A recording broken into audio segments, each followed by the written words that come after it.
Recording in progress. Meeting to order for the Reading Municipal Light Commission. David, you want to call? Yeah, call the Citizens Advisory Board meeting to order. Okay. Code of conduct. The RMLD Board of Commissioners recognizes the importance of hearing public comment and expression of the chair on issues on the official agenda. Once recognized by the chair, all persons addressing the board shall state their name and address. Prior to speaking, it is the role of the chair to maintain order on all public comment or ensuing discussion. Do we have anybody for public comment? I don't see anybody. All right. Our leader's not here yet, so we'll put that off, and the Board of Assistance Advisory Board will put that off for a moment. The minutes, I did not get a chance to finish them today, so we're going to hold off on item 4. And Vivek, you have the minutes for the CAB. Yeah, so the minutes were given pretty late today, but I reviewed them. I'm fine with them. I'm fine. You're fine, and I know Jason was fine with them. Jason was reviewed with them, but George, I don't know if you got to review them. But I did review them. I was not present at that yeah, meeting, so I'll have to abstain from that. then it's just 2-0. Yeah, you are. Then Yeah, then we'll have to hold off, right? Hold on to next meeting. Yeah, we'll have to hold off. Okay. All right. Then we go to item 6, which is the carbon captured fuel cell. Right. Perfect. Since George, since you're gonna be here, we'll at the very end. Gentlemen, come join me.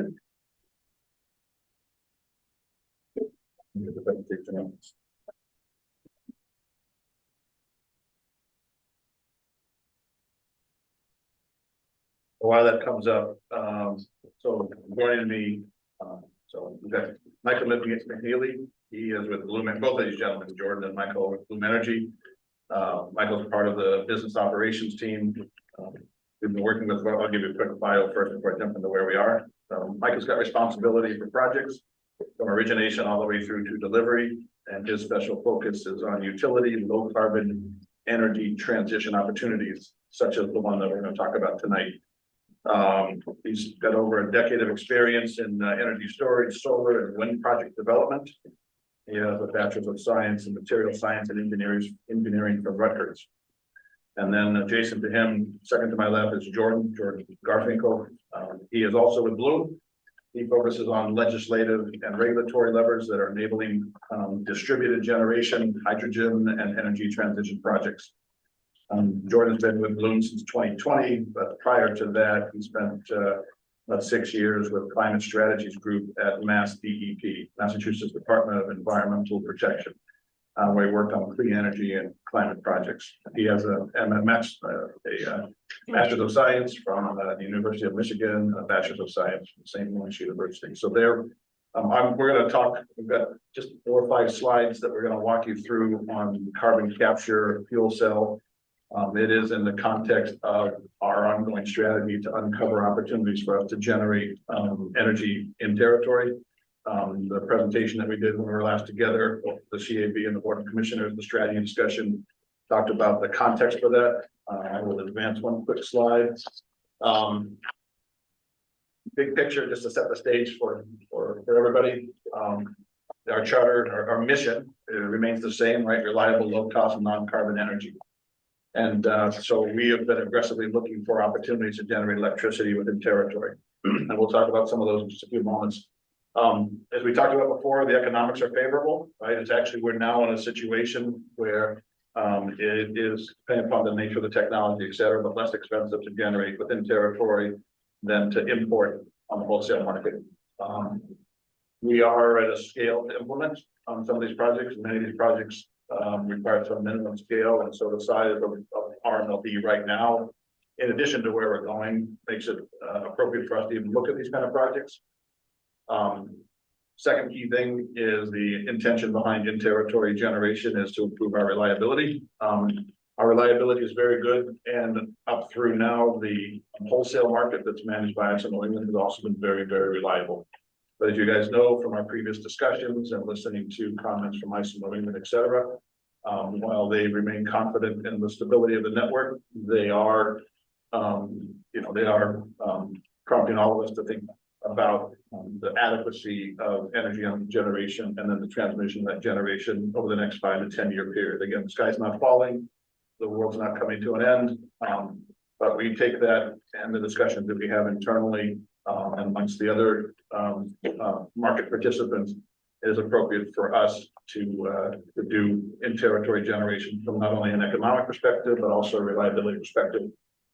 And of course, as we've always talked about, right, the third element of our mission is non-carbon, and that is to be compliant with the 2021 climate bill.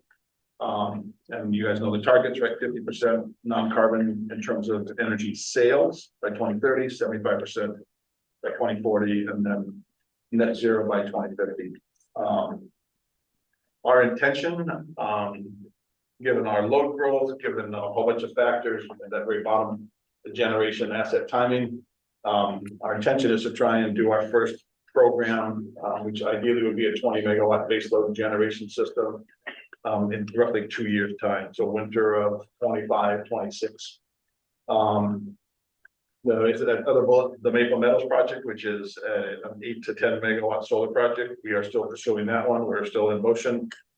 There's probably a 12 to 18 month delay while title gets cleared on that one before we can move that ball forward. We still want to do that. That project very, very viable from an economic, for all the different perspectives we talked about. The very last bullet there, you know, the rough plan somewhere in the 29-30 time frame at another 20 megawatts, and then as we get into the latter part of 2030, see where our load growth is, and see as we, you know, what it makes sense in terms of adding additional generation assets. The ultimate goal would be somewhere in the 2040 timeframe, roughly, to be about 40% in territory generation, 60% on the wholesale market. And again, for the reasons of reliability, economics, and being non-carbon. The concept of doing stuff now and having this phased, and doing these in blocks of somewhere between, you know, 10 and 30 megawatt blocks, it gives us flexibility to adapt to whatever the market, the wholesale market looks like, what our load growth looks like, the adoption of EVs, the adoption of air source heat pumps. Those are the two key drivers. So this allows us flexibility. The options that we've looked at, we've talked about several of them. Obviously, at the very bottom there, solar PV. We're going to do the landfill, but the other ones that we are pursuing are industrial rooftops, some municipal rooftops. There's some projects near term that we're actually working on with some of your towns specifically. There'll be some residential, but the economics are great with solar PV. We like it. We're going to maximize as much as we can. That maximum probably is going to be somewhere in the range of 40 megawatts, just given the land area and the roof area. We're currently at 9 megawatts now. It could be 45, it could be 35. But the maximum we can do, we're going to try and do. But given the capacity factor of solar, and solar generates when the sun's out, obviously, right? But the capacity factor is roughly about 17% in our territory. Those are real numbers. And as a result, that'll generate at 40 megawatts about 60,000 megawatt hours. Our current wholesale purchases are just under 700,000. So, you know, we're less than 10% if we do everything we possibly can.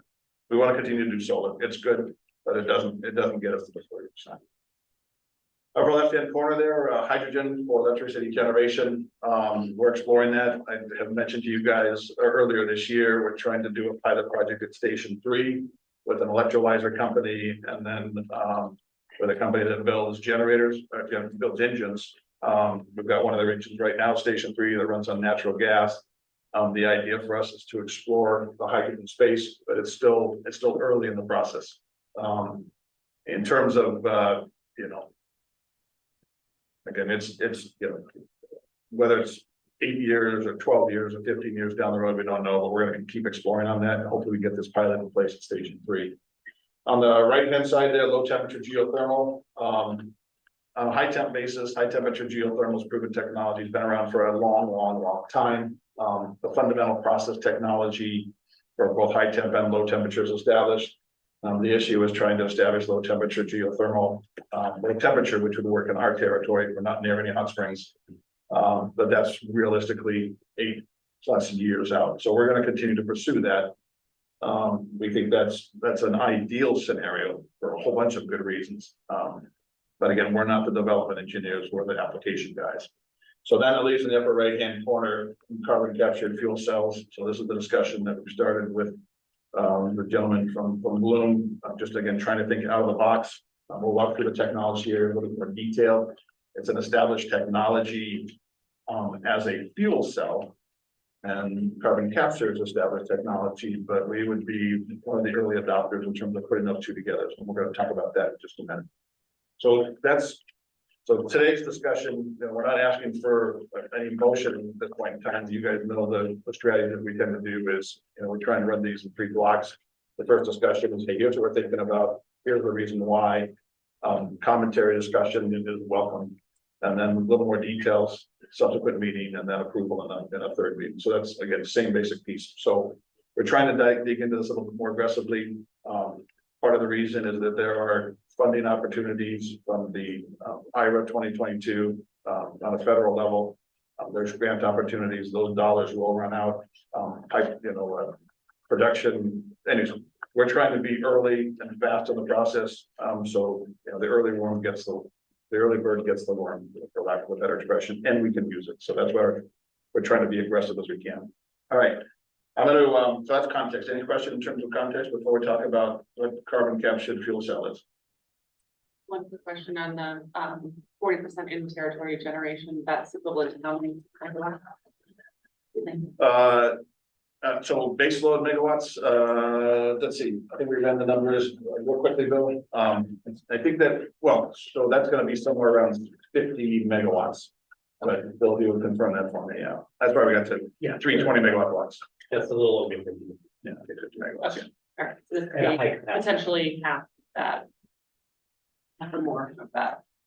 Oh, yeah. So we're the 20, so the 20, so the idea right now would get not quite half, but pretty close. Yeah, so 20 megawatt blocks works. And then again, obviously, the other thing that we need to do is fit that into our power supply portfolio, which, as you guys know, we do on a regular, all the time, constantly looking at it. All right, other questions? Okay. And so I think the takeaway here is, we want to keep moving forward. We feel like we need to take action now. Again, this is not meant to be concerning to our customers. They should view us as basically, hey, we're being proactive and trying to be ahead of the curve, not reactionary. All right. So I'm going to turn it over to Michael. Michael, just a little bit of background on who Bloom is, and then I'll talk about technology. But just kind of big picture in terms of Yeah, thank you. And feel free to interrupt along the way if you guys have questions. So Bloom is itself a technology provider, right? We sell fuel cells in the form of boxes. I know you said out of the box, but actually we sell boxes. So and so we are a company that's been around for quite a while now. We originally were founded out of a spin out of NASA. So basically taking technology that was based on hydrogen. Our founder realized that there really wasn't a supply of hydrogen readily available. Otherwise, that probably is where we would have scaled, and instead he pivoted the machine to be able to work with natural gas. So we'll be talking about that a little bit today. But for the avoidance of doubt, that system at its core is actually a hydrogen-based system. We actually try to reform the methane to be able to be a hydrogen-based system. So we'll get into that a little bit more with the electrochemistry in a bit. But at a high level with the company, we've been around for quite a while, right? We're a decades-old company, publicly traded. We've got offices all over the world. Our 24/7 monitoring operations are both in San Jose and in Mumbai, India. We've got, although we've got these offices all over the world, all of our manufacturing is domestic. So we've got our actual stacked electrochemical cells in San Jose, and then we actually ship those over to Delaware, where we assemble them into the full boxes like you see actually up here in the upper right hand corner. In fact, that site, I believe, is our site in Delaware. As another example of a utility scale project. I think that one's 30 megawatts total. And it's somewhat similar to what we'd be talking about, although I think this is a little bit of an older design in the sense that you don't have the carbon capture attached to it, which is something that would kind of change the site layout a bit here. As you can see, we've got a huge backlog, lots of projects in the field. We've got a gigawatt of projects in the field, so it's 1,000 megawatts. We're talking about 20 here, so the relative scale, just to kind of put things in perspective. We've done a few projects, basically, is the summary of it all. And, we continue to do more of them. And it's mostly to address a lot of the points that, Greg talked about, where there's less stable utilities, especially in the United States. and customers having a hard time keeping their lights on, right? And so in those areas where you don't have quite as proactive leaders trying to make sure that the lights stay on, you've got customers that are basically saying, I'm gonna have this on site to be able to power my load. So we have quite a bit of this, throughout the United States. So I did study material science, and my previous chemistry professors are definitely going to criticize me if they ever, see this video. But essentially, the system works off of oxygen and hydrogen. So, starts out with natural gas, goes through a steam reformation process, separates into CO and hydrogen. Like I said, it reacts with oxygen to create water, CO2, and we've got a few other constituents that will basically be a function of the quality of the natural gas coming in. So turns out where we've been looking at projects so far, the quality's been pretty robust, and so we think it'll actually be a very high pure CO2 stream, which is good for what we're talking about in the next stage, which is basically taking the exhaust of the system, which actually comes in two compartments. We've got a cathode, which is basically just air kind of coming back through the system, and then we've got our anode, and our anode is the one that's a more pure CO2 stream. So we'll basically create a flange on the back of the box instead of just venting into atmosphere, and then we'll run that flange into the system in a process that will clean and purify that CO2 to basically be a stream that can then be utilized in a bunch of different applications, which we'll kind of go over in the next slide. I do want to make one last touch here on this slide is that, these systems can be retrofit to be hydrogen ready at any point in time in the future. So although we're setting up the infrastructure with natural gas today, when the system is ready to convert over to hydrogen, we can do so with a simple retrofit. One last key point. So Yeah. we're going to talk in just a moment in that orange box in terms of what we do with the CO2. But part of it on this flow is it's going back into as a reclaim loop, a small part of the reclaim loop. That's right. Actually, and that's an important observation here, right? So you have the natural gas come in, you have the fuel cell performing this electrochemical reaction, which again is non-combustion, which I think is a key differentiator for fuel cells. That exhaust is then captured, is processed, and then anything that's not kind of being consumed by the CO2 off-taker will then be looped back into our process loop, right? So there's going to be a little bit of hydrogen that comes out on the back end. There's going to be some other things, and we're going to pipe those back into our system to kind of try to boost our efficiency a little bit higher even than our standard product. So there's net benefits that kind of stack above and beyond just the use of the CO2 in that area.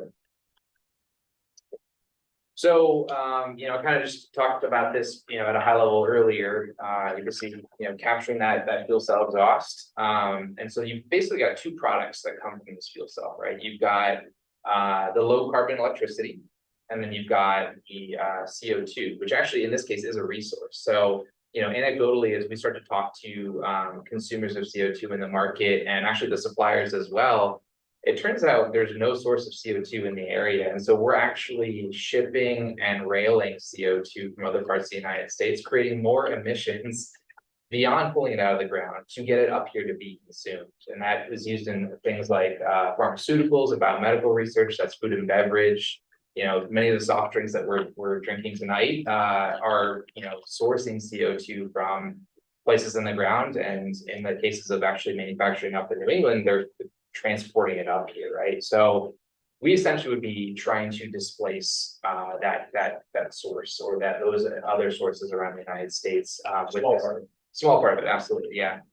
It's a pretty big market, and importantly, we're getting the sense that it's going to continue to grow in a pretty significant way. So as more and more towns are adopting sustainable building material requirements, we're noticing that there's a huge demand and pull for sustainable blocks and bricks. And so we actually think that might be one of the biggest opportunities for us for this project in particular. Before you go, so yeah, this is kind of a quick summary of the business model behind it. What we really want is the energy out of it, right, in territory generation. And this takes natural gas as a fuel source. And so the question is what do we do with the carbon, right? Because our mission is reliable, low cost, non-carbon. So that's what we're doing. And that's also, part of our compliance obligations. One of the things that as we start exploring this more and more, realizing that there's a market for it, this creates another business opportunity for the owners of this asset to generate another revenue stream in terms of selling the CO2.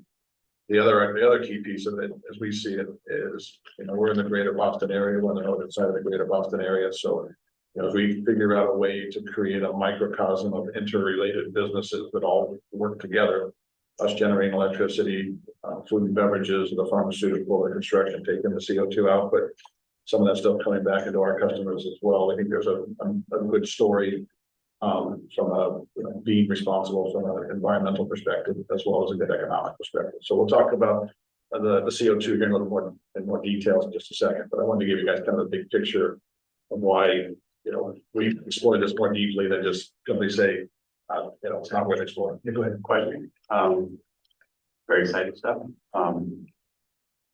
It starts with natural gas, just like a combined cycle natural gas power plant, which I think are 50 or 60% efficient at converting natural gas to electricity, correct? Like a combined cycle natural gas power plant. And then what is that number? And then what is the number for this? We'll go to the next slide. You're gonna talk about the next slide, right? Yeah, we can. Or okay, What's the? well, it's gonna address this issue. Yeah, so why doesn't, Michael, you want to talk to this? You want me to? No, sure. Yeah, and then we'll get back to the efficiency, because the efficiency is key, but the thing I want to say before we talk about the specific metrics. Efficiency tells you how much electricity you're getting out per unit of energy, how much gas goes in and how Right. much, how much fuel goes in, how much electricity goes out. But in this configuration, whatever energy is produced, whatever the CO2 is that comes out, that is captured. So it's not, even if you're operating at a lower efficiency, you're capturing the same extremely high rate of the carbon. So the efficiency doesn't mean more, lower efficiency wouldn't mean more emissions, because we're capturing, we'll talk about how much carbon we're capturing, but. I get that. I'm just, I do understand what you're saying. I'm just still wondering. So leaving aside the carbon capture piece and the exciting potential to make bricks and soda pop out of it, what is the efficiency? We'll typically, we'll typically warrant your system around 54%. Okay, so it's about the same as the combined cycle. So Dave, I think the key difference is the concentration of CO2 is much higher coming out of the fuel cell, because you don't have a lot of excess air going into the fuel cell like you do in a combustion turbine. Yeah, and to kind of expand upon that, the non-combustion nature means that we're avoiding a lot of the particulates that come out of the combined cycle system, as you can kind of see in this slide, right? So those two, or that middle little pair of lungs there focuses in on NOx and SOx, which are obviously respiratory aggregators. So that's a big differentiator here as well. But from an efficiency perspective, to directly answer that question, it's correct. 54% is something that we're guaranteeing. So in terms of, sorry. I think the point here is, I think it's got to do with the regulations also, right? There's a number. So is there a number associated with the gas combined cycle that these guys have to be better than? Oh, I don't know if there was a regulation. I'm just trying to get a- There was a number, there was like 50 something, there was a number 50.67 or something, right? In that document you sent around. Yeah, and I think that document, that ties to the ability to earn certificates. Exactly. Yeah, so we can talk about that, but I just want to make sure in terms of the units, I want to make sure that I just follow the discussion. When we talk about efficiency, the efficiency is what, the efficiency of what?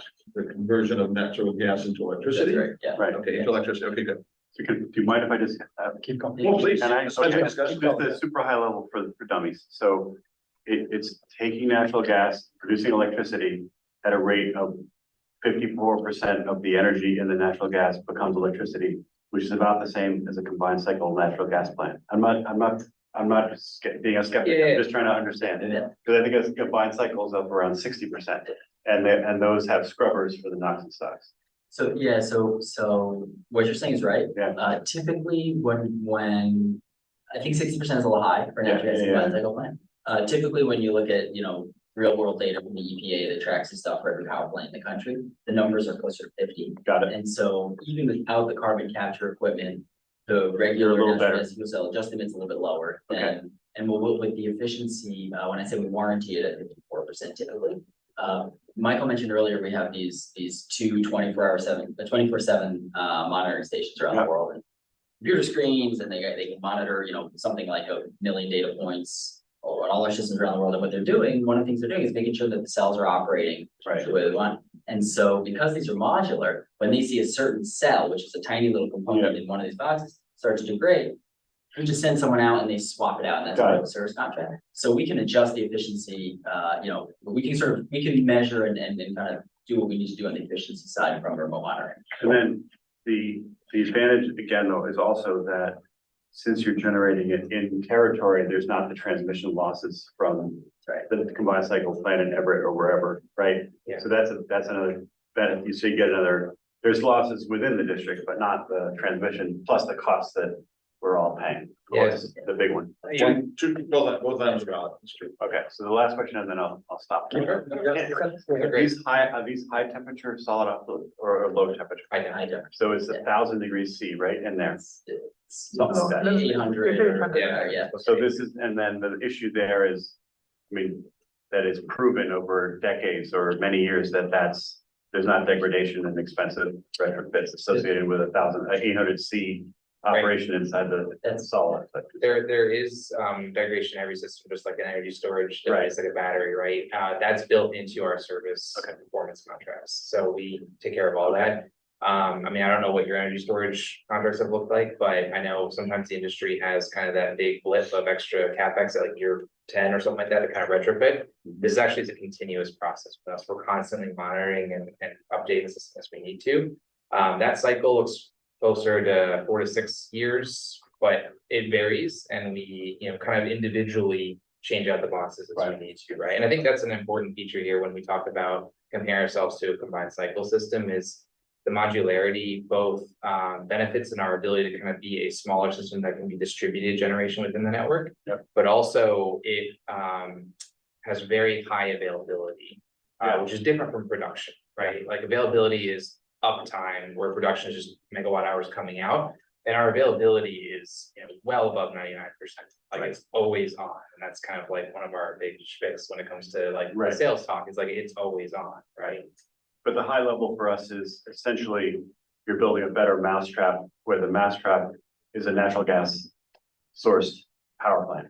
Just a better way to use natural gas with an incremental percentage gain in efficiency, local generation, and maybe a way to use the CO2. I think on the front end, that's probably an accurate characterization. Inaccurate or I don't want to discount.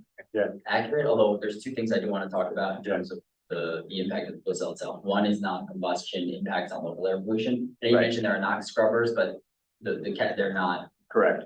They're not that They don't good. catch it all. Right. And so, we can talk about this slide, but, we'll reduce compared to like the New England grid, we'll reduce our emissions are virtually eliminating emissions of NOx and SOx from the fuel cell. And the other is, talking about natural gas combined cycle, you're talking about water to make steam. Right. And, these don't need water you fill it with a little bit of water, but it's a closed loop. And so once it's on, it operates with water. But that's all on the front end. That's the electricity generation. So, and as you said, we've been doing that for a while. The novel thing here, and the thing that meets the non-carbon requirement, and we can talk about how it meets the letter of the law under your obligations, is the carbon capture, which is once you've done this better form of electricity generation, you still have some carbon. You're capturing it, you're putting it in a box, and what do you do with it? And that's where it's really interesting. And if you're using it beneficially, then you have very, very low carbon power. Yes, thanks. Mr. Chair. Yeah, so. Greg, I think the stability of the gas supply becomes an important thing. Yep. Because this is from a base load, like the stability of the gas supply is important. And then the purity of the gas supply is also important because that's what the life of the cell depends on, right? It's like the purity of the gas and or the purity of the fuel, right? So the main question I have is, Google and others have been using these for a while, right? But how many people have been doing carbon capture with your systems? Do you have examples of people who does? Yeah, so this is absolutely a new thing for Bloom from the sense that we haven't attached a carbon capture system. So we'll be one of the first to. So I can't publicly announce, Bloom's not public about this yet, but we are in the process of contracting with much bigger projects than this one. That, I would say are ahead of this in the sales cycle within Bloom, right? So there are other groups that are ahead of you in this process, but there is nothing installed in the field yet. Basically what our strategy is, you're taking that base fuel cell that, again, we've got over a decade of experience with, we're engaging parties who have that same level of experience on the carbon capture end, and then we're bolting those two devices together. So although that bolt hasn't been done yet, there are other parties that are engaged with us that will be bolting those two items together. And so although you will be one of the earlier groups that, would be kind of moving forward. Would it be the same scale or would it be? Bigger? Theirs are bigger, but it's the same building block. This 20 megawatt block is actually intentional. It's our smallest copy paste for a carbon capture, mostly because of the economies of scale. But they will be scaling off of the same idea. Thank you. Right, Pam? So, I assume you've done pilot sized, tests of these, bolting these two things together, is that right, or no? No, so this is one of those things that you need a bit of scale to Okay. actually be able to install this. I mean, we do, in-lab testing and the actual design of the product, all those things are very rigorous. And, because we're a more mature company, we have the luxury of having an, in-lab full system that we can operate and kind of compare benchmark results and stuff like that to make sure there's no change in performance. But in terms of actually getting it out and putting those two technologies together, it really takes, this type of scale. And so, with the creation of the IRA and some of the other incentives that kind of make the financing work for this now, these are just starting to kind of come out of the scale. Okay. And then for a system of the size we're talking about, give me a sense of like how much carbon are we capturing here and what is like how much are you selling? Like what's a good use case for that amount of carbon? Yeah. So this project would be using in the ball, or would be producing in the ballpark of, 150 to 160 tons a day. And so that is a relatively small amount of the CO2 market today, especially when you look at the outlook of some of the growth of sustainable materials. So that's one of the things that we think is really important to this entire process. I'd love to have come to you today and say like, this is the chosen vendor for the carbon capture, equipment that we're going to bolt on. But we actually think that they need to be a part of that dialogue and also help us make sure that those contracts are sufficient to make sure this is a reliable offtake. And so there's more to be done there, and it kind of goes above and beyond just that standard. You've proven yourself in the field, but you also need to help us contract it offtake as well. I guess the last thing on the right hand side, just because I really appreciate, one of the things that brought me to Bloom is the firm baseload ability of this technology and still being a relatively clean tool. So, I know that the screen's kind of blocked a little bit here, but it is, operating 95% of the time, which I think is important. That's what we plan to run it. That's right. Yep. Firm baseload power. Yeah, so we plan to run it for scale and efficiency, et cetera. We plan to run it roughly 8,300 out of 8,760 hours over the course of a year, which is different than the 99% availability that you mentioned before. Yep. Like this is not a peaker unit by any stretch of the imagination. When we start this thing, we want to run it as long and as much as we can on any given period of time. The 5% would be for maintenance and, of the equipment, et cetera. That's an estimate is based on what we know right now, your current experience, correct? Yeah, and even then, the rest of the site can still stay online. These are modular down to the box level. You will have the ability to open up one box, do the maintenance you need to do, and the rest of the site stays on. I know we've got some fun slides where at one site there was a GC who was building a site and a backhoe kind of rolled down a hill and then fell into our system. And that one box shut down, but the rest of the site stayed online, which is a pretty cool anecdote and story I like to tell. So that goes back to your liability component as well. Yeah. And then again, just we're trying to, this is the initial education and things we're exploring, et cetera. So preliminary, obviously, at the end of the day, reliable, low cost, non-carbon, and the low cost element talks to the economics.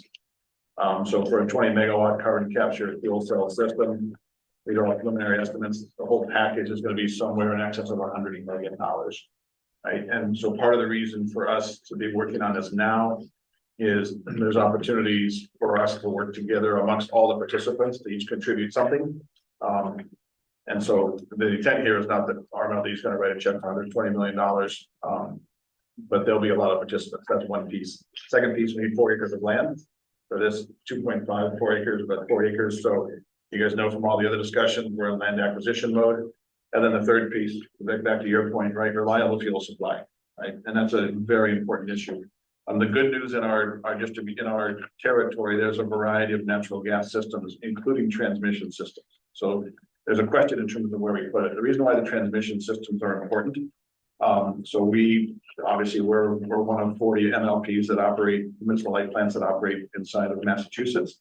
One of the other ones has a firm gas contract that it wants to get rid of because the demand hasn't materialized. So that could be another, again, we have to get a little further down the road, but that is one of two potential sources in terms of relatively speaking, low cost and reliable natural gas.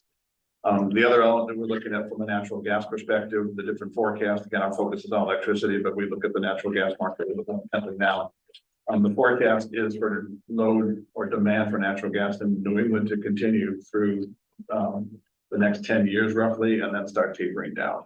And the tapering down is the further installation of air source heat pumps for primarily natural gas heating systems, and then secondarily, there are continuing scheduled retirements of traditional combined cycle natural gas facilities on our territory in the region, which goes back to the fundamental goal of why we're trying to do stuff within our territory at proper scales. Anyways, fuel's a critical issue. The good news is that some of the sites that we're looking at, potential sites, ones that we actually have control of, and other ones that we're gaining control of natural gas nearby. So it's all part of the puzzle, but those are critical pieces. Financing is going to be real important. We talked about ITC, investment tax credits, discounts on equipment, bonds, grants, and of course, cash at the end of the day. So, this isn't a final buttoned up proposal, but it is novel enough that we wanted to keep you guys abreast of the creativity that we're thinking about, and solicit your input on it. And then I'll talk about the economics here at the very end. Go ahead, Vivek. So from a timing point of view, did you say you're trying to do this by 25, 26 or? Yeah, next 2.5 years. Yeah. Okay, so you're sorting through all of these things. Well, we got a lot of work to do in the next 3 or 4 months. Yeah. I mean, we started our dialogue, I think, in the June timeframe, May-June timeframe. So, there was the initial discussions and skepticism, et cetera. But, the things we looked at, first and foremost, carbon capture, right? The next thing was, what are the operating costs? And then the next thing behind that is, what's the capital investment, et cetera. So it's not fully baked yet, but we think there's enough, it's credible enough that we're going to continue pushing on it. I have up there in the upper right-hand corner, roughly $100 a megawatt hour net cost. Now, as a reference point, our energy costs right now are roughly $42, $43 just for energy only. But we have on top of that transmission and capacity costs. So the reality is this is pretty close to what our wholesale costs are today. Right. And then we'll have to put into the models, unlike where we are with the solar project, the Maple Meadow project, we're in the range of 80, somewhere between $50 and $80 a megawatt hour. Right. We would do as many solars as we possibly could, but there's only so much land and so much sun. The assumption on that is, as we talked about before, 8,300 run hours. So this is a base load system. It's got to fit into our load, which it does at a 20 megawatt system. All the work that Bill's team's working on in terms of load forecasts that we talked about before. And then obviously our power supply portfolio, it fits in the right time frame. But also if we're doing small blocks, we can provide flexibility. So we are taking the reliability seriously in terms of what's going on in the market around us. And obviously, as we talked about before, our storage system is another component of that piece. So that's the big picture. At the end of the day, more questions. Go ahead. So when you're talking about 4 acres of land, so that original picture you showed us of all those blocks, that'd be 4 acres of those blocks in order to generate this? Yeah, I think this site would, that 4 acres would also include the carbon capture equipment on it as well. So like say Ballardville, when you're looking at a substation, how much land is there? Is that 4 acres of land there? That's So that could be, 3.4 acres, close. Yeah. And part of the 4 acres, there's the equipment, which probably is going to be less than 2 acres roughly, and the rest of it's going to be setbacks for equipment, turnarounds for whatever sort of trucks we use. So just access to the land itself. The footprint's going to be much smaller, but yes, 326 Ballardvale is a very viable site. extremely viable site. So that's one of the ones that we would think about, and then so we're, you know, I think as we had talked about before, I believe we kind of laid this out, is that the big picture is that we envisioned 420 megawatt blocks, southern part of Reading, center part of Linfield, western part of Maple Meadows, like Wilmington, and then this North Reading, Wilmington, you know, Route 125 Ballard area.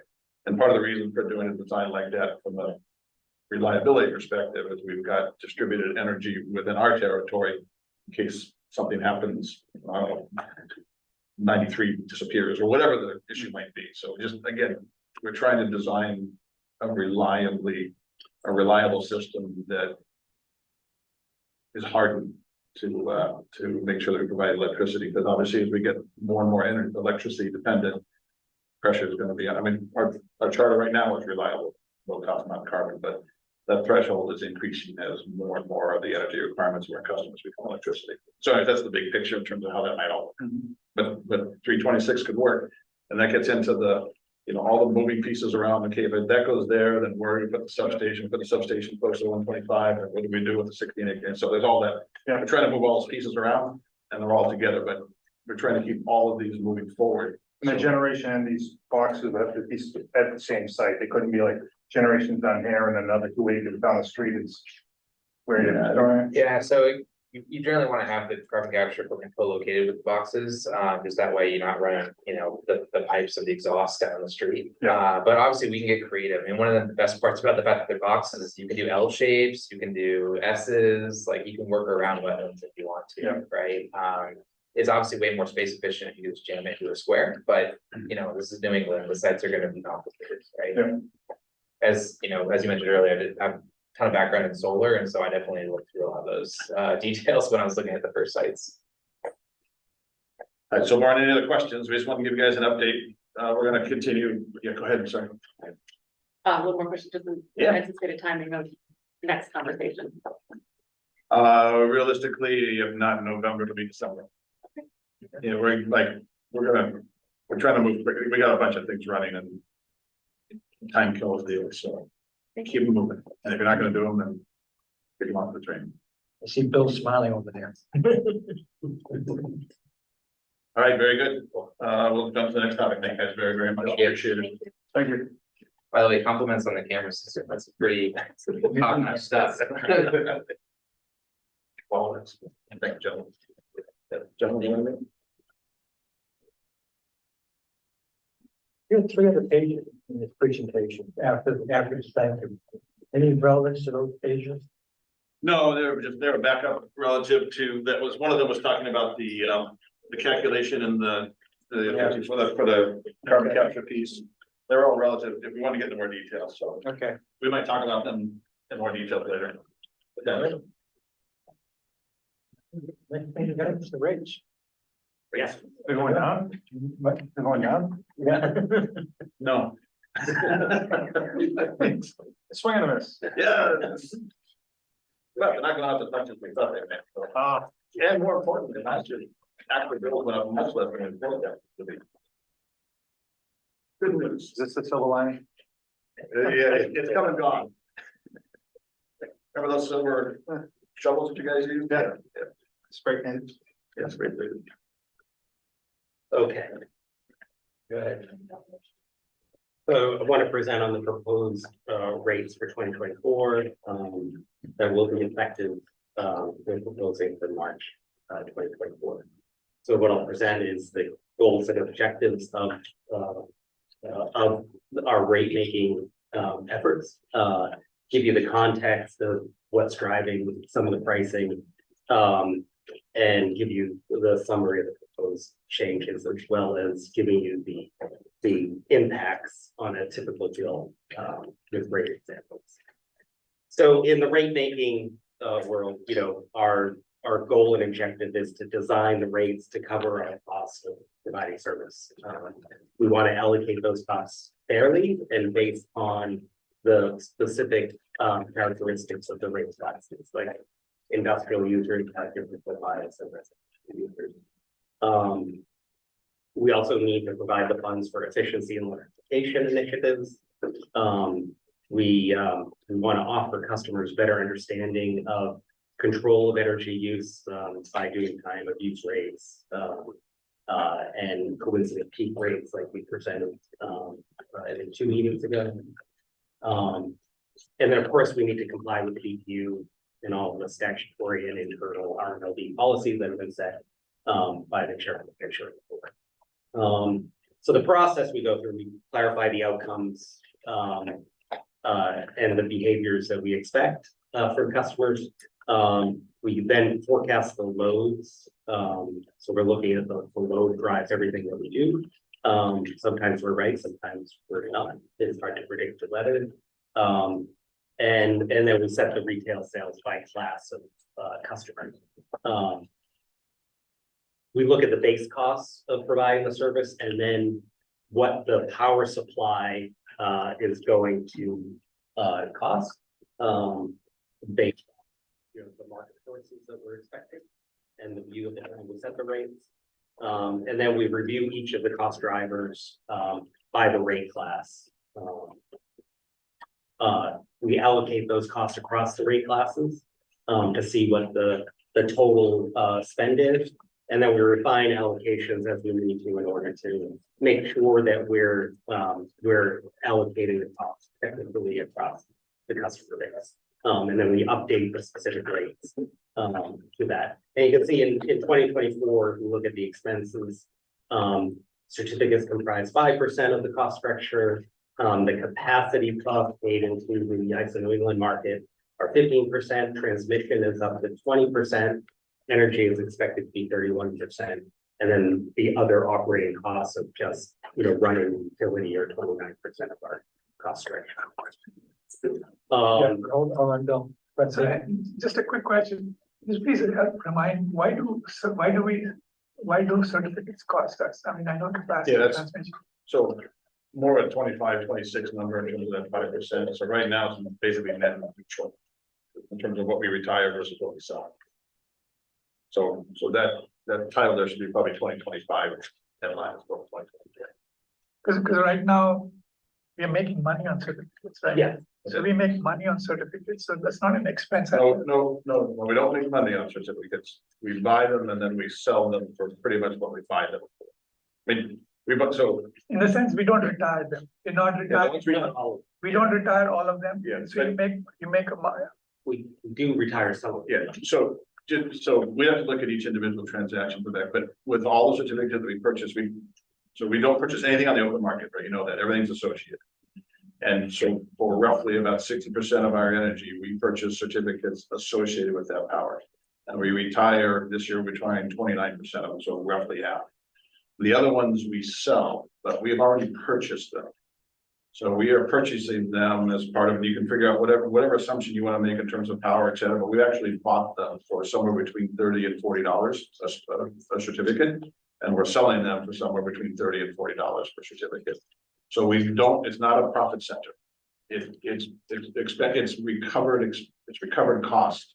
That's the way you want to think about it. So this is like a broker fee that you pay for the certificates. Yeah. No, that number should, This 5%, it's like a transaction fee. the broker fee is not even a half or a couple tenths of a percent. We don't broker. So what makes up the 5%?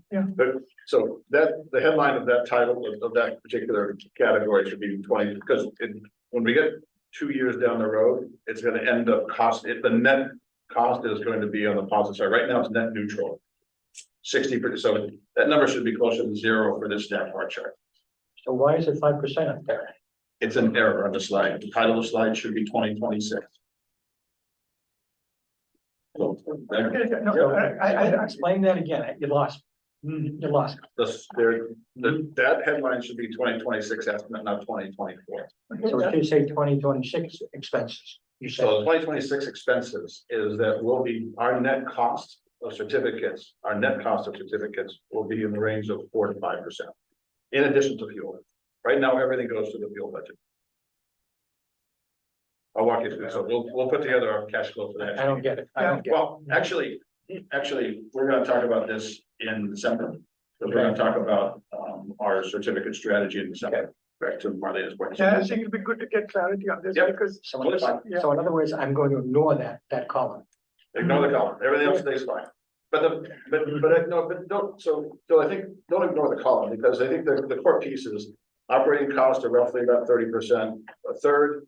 Energy is about a third, and capacity and transmission are a third. So that's very important context for our rate structure and also for our subsequent operating. Okay. Thank you. So we expect, based on the current projected cost structures, that we'll need to have an 8.4% across the board, average rate increase. And that's over the 2023 monthly bills. As it turns out, there are two key variables to the energy costs of any customer, and that's obviously how much they use in any given month. And then what the power supply costs are in that month. So for 2024, we're projecting the fuel costs, the power costs are going to be 5.2% higher than the actual costs in 2023. And the transmission costs are really increasing. And this strikes to the heart of why we're trying to pursue as much in-territory generation as we can, so we can start to reduce that transmission cost and head off some of the increases that we're seeing. So we're seeing a 14% increase cost. Is that from ISO network? Yes. Yeah, so that's, we're connected both to Eversource and National Grid. So we pay to both of those IOUs for use of their transmission systems. And they charge us each month based on the peak usage we have that coincides with their system peaks. So we don't always know when that's going to be, and it's not always the same as ISO New England peak. But we try to predict that and then run our dispatchable battery generator during the time to reduce that cost. But if we have in-territory baseload generation, that will offset that transmission cost by however much we have that baseload in-territory generation running. And that's why, that it was good to be preceded by the Blue project, because that would, whatever megawatts we put in, if we put in a Blue fuel cell, if we put in a 20 megawatt, that will reduce our system load by 20 megawatts during the peak, and that savings will go directly to the bottom line. So the actual bills will reflect the actual monthly usage and the pass through of the power supply costs. And as you can see, we expect to continue to be significantly below the investor utility. Yes. You guys have a budget. Is that 8.4% solely due to the expected power supply costs, or is there? No, Those operating cost increases. Okay, because I don't see any numbers. yeah, we can. We'll walk you through, so. Walk you Yeah. through the detailed pieces of the tag. All right. Yeah, this gives a breakdown of the customer usage. So the 2023 current column, these are the estimated average bill for these users. So for residential, most of our customers, and we have 27,000 customers on the residential A rate. So the average usage is about 812 kilowatts. That monthly cost will go from $148 to $159. It is a 7.6% change. We're not allocating as much to the residential customers as we are to the other class of customers. For the sake of equity, I think the residential customers have borne some of the cost increases of previous rate increases. So we're trying to balance it out a bit so that they're not, burdening. We're not burdening most of the residential customers with that cost increase. But this gives you so each rate class has its own percentage. We tried to keep everyone under 10%, with the idea that we would have the least increase for the residential customers. Marlene, go ahead. Thanks. So why will the time of use go up 10%, but the regular residential only go up 7.6%? Well, the time of use rate, as you can see, is significantly lower basis. The base is lower. Right. And it still remains significantly lower. So there, it's still attractive to people to go onto the time of use rate. And Okay, it does take more, management, of that, there's more investment needed to support the time of use rate. Because we need to, all right, and it's not a big dollar amount.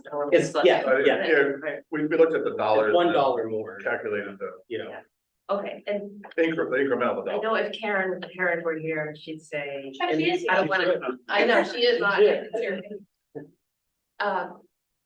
Is this too early to mention, or maybe it comes up later, is this where the rate stabilization fund is not a player? And you have to address this on the time, because Yeah. it sounds like it would be. Well. The main rate stabilization fund Yeah, sounds like this is something that I know we've covered it before. yeah, in the context of, when we talk about the capital budget, et cetera, we look at, and what we talked about before, the answer to the question is no, the bottom line, but the logic behind it is the wholesale market is becoming much more volatile in terms of pricing. And in fact, we've started to see some of that already this year, even though it's been a mild summer. We had $1 million swings in our July and August, or June and July, power supply costs, which average about 5 million. So not trivial numbers. Used to be, a couple 100,000. So part of the goal of that, I'm sorry, I'm talking about the fuel, so forgive me. That's the fuel. But rate stabilization, we intend that to be literally the rainy day fund in case, I think the example used before last year, Seabird goes out, or one of the wind farm, a big chunk of one of our pieces goes away, and we have to buy in the wholesale market. That's where we look at it as being rate stabilization, not so much to adjust, because these numbers are basically accommodating our operating cost changes and the best forecast we have in terms of where fuel and capacity and transmission are going to be. So we want to. Hopefully that makes sense. It does. Okay. Yeah, let's go Vivek and then. Just a comment on, I think the trade-off here is we're gonna be spending a lot on CapEx. And so it's a balance, right? So you need some of that excess money generated too. So there is, you're going to be pushing 8% return, right? You're getting an 8% return, and then you're going to use some of that to support the CapEx. Okay. So, and the CapEx, so that has to be justified. Yeah. So I just want to be clear, it's my first time through this, that I'm, Oh, yeah, good. what we're talking about here. When we talk about the 8.4% increase, that is gonna be the rates for the customers, or are we saying this is the projected rate based on these assumptions? And then the actual cost may adjust your rate. So to answer your question, the actual pass-through cost may adjust your rate. Why don't you go to slide 8 for one. So for that, exactly, so this is perfect residential aid. So, our rates, our rate structure is what we call unbundled, and it's somewhat complicated for everybody. So, if you look at the top block, the customer charge, the distribution energy charge, and the distribution demand charge. Now, those are, if you look across all the different rate classes, all of these on the left-hand column are the same, but not all apply to every rate class. But the first three, customer charge, distribution energy charge, and distribution demand charge, those are rates, those are the fixed rates that we'll be deciding upon now that will carry through. And those each month will be multiplied whatever the actual KWH consumption is by customers, and that'll create whatever in case this is proposed. So the other, if you go down the next three, there's fuel adjustment, there's NIPA credit, and there's capacity and transmission. Now, the NIPA credit is a credit that applies only to residential customers, and that's done on a state organized contract 25 years ago. Doesn't apply to other rate classes except the residential, the A and the A2. The fuel and the capacity and transmission, and particularly the fuel, that is a number that we look at every month from a couple of variables. And the variables that we look at are whether the actual cost of energy that we are incurring in the previous month. And since the bills go out after the fact, we're basically trying to spread across 3 months. and so those we will adjust, and those, so that rate does go up, and it doesn't vary a lot, and the history is on the website, et cetera. We try and dampen that, because as you can see, you know, out of the total bill of 158, fuel is 41, so it's, you know, a little over 25%. So if it goes up and down a lot, it's the driver, it's the rate component driver of it. The real key driver is what the kilowatt hour usage is, which changes every month, and it's all driven by weather. And the weather then drives, you know, primarily HVAC loads, whether it's heating or cooling. So hopefully you get a sense that those are the key drivers. And then, of course, we always have a prompt payment discount, and that applies. Well, let me say one other thing before I say that. Fuel and capacity transmission are by design pass through. So we don't mark them up, right? So our costs are what we, and so the reason why that varies a little bit, because the wholesale cost changed on the portion that's on the open market and the volume. So there's a lot of variability. So we try and use that, and we have a fuel reserve fund, which is, which basically allows us to dampen that. Because those are passed through with no markup, there's no discount tied to them, because then we'd be artificially subsidizing. We have to find it somewhere else, because, you know, all the dollars we have to work with come from the ratepayers, except in the today's world now, there's grants and we have no debt, but eventually we might have some debt, et cetera. And obviously higher tax credits and all that kind of stuff going forward. But historically, the only source of funds are literally comes off these sheets. So those top three with the stars on them, in fact, those stars are what you'll see on your bills, any RMLD bills, those are basically open to the prompt payment discount. And so that's calculated for our budget. Okay, Karen's up next. Go ahead, Karen, and then I'll go to Dennis. Thank you, Mr. Chair.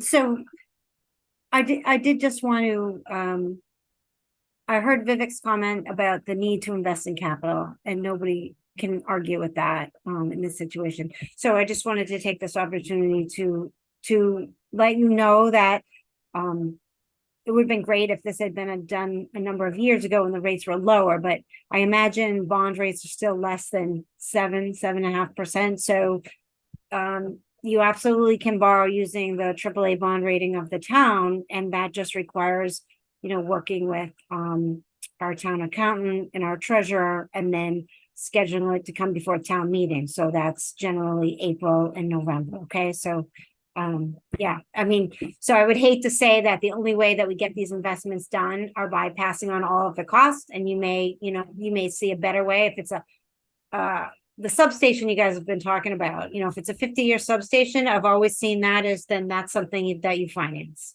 Thanks, that's it. I have to jump off. I have a competing finance committee meeting, but thank you. Okay, very good, thank you. Thank you. Dennis, you had a question? Can you go back one slide? That one then. So you talked about an 8.4% That's increase. average. Average, right? Yeah. So if I take the average, percent change, add all that up, and then divide it by the 6, I get 9.2%. Yeah, it's the weighted average based on the usage of each of those customer classes. Okay. So what we ultimately did to get the 8.4 is we took from the income statement, we took our kilowatt hour sales and our total revenues and divided that way. We're always consistent. Because trying to do the weighted average across all the rate classes becomes somewhat convoluted. And that 8.4% is to give you an order of magnitude. The fact that it's 0.4%, two significant digits. Nobody's bill is, well, there might be one customer out of the 31,000 that's going to be exactly 8.4 because there's so many variables. So now I'm working on budgets for the town right now for our department. So the municipality, I'm looking at a 9.9% increase in my budget 10%. and school should do the 8.7. So, you know, my thing concern is you talk about the 8.4%, but I look at those numbers, people are gonna say this is a 10% increase. Period.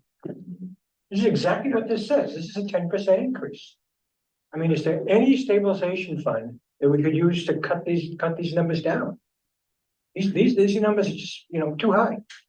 Well, I think you might want to look at them in terms of the dollar change per month, right? And I think the other thing. Reality is they're gonna look at that, it's a 10% increase. That's reality. Nobody's gonna, I mean, I heard weighted average, that's all wonderful stuff, but they're gonna see 10%. So if you look at the right-hand side, the two right-hand columns, and the previous slide, the stack bar, our cost our total cost to deliver power is low. And we could talk about the percent change, but on a dollar, on an average monthly bill, or where we fit in, so every quarter we get a summary of where we fit relative to the local municipalities and IOUs. We are in the middle of the MLPs, and we are literally half of the IOUs. The reason why we're at these numbers are to generate the capital to allow us to do the investment to support the growth that's in front of us. But then And while we can certainly cut things, Phil, at the end of the day, you know, the working assumption is the legislation is driving the electrification, and we've done the analysis in terms of what the growth is and what we need. We can certainly try and wait, but the longer we wait, the more expensive it's going to be. Right, but then to go on Karen's point, I mean, we could actually bond some of those things. Yeah, but the bonds get paid by.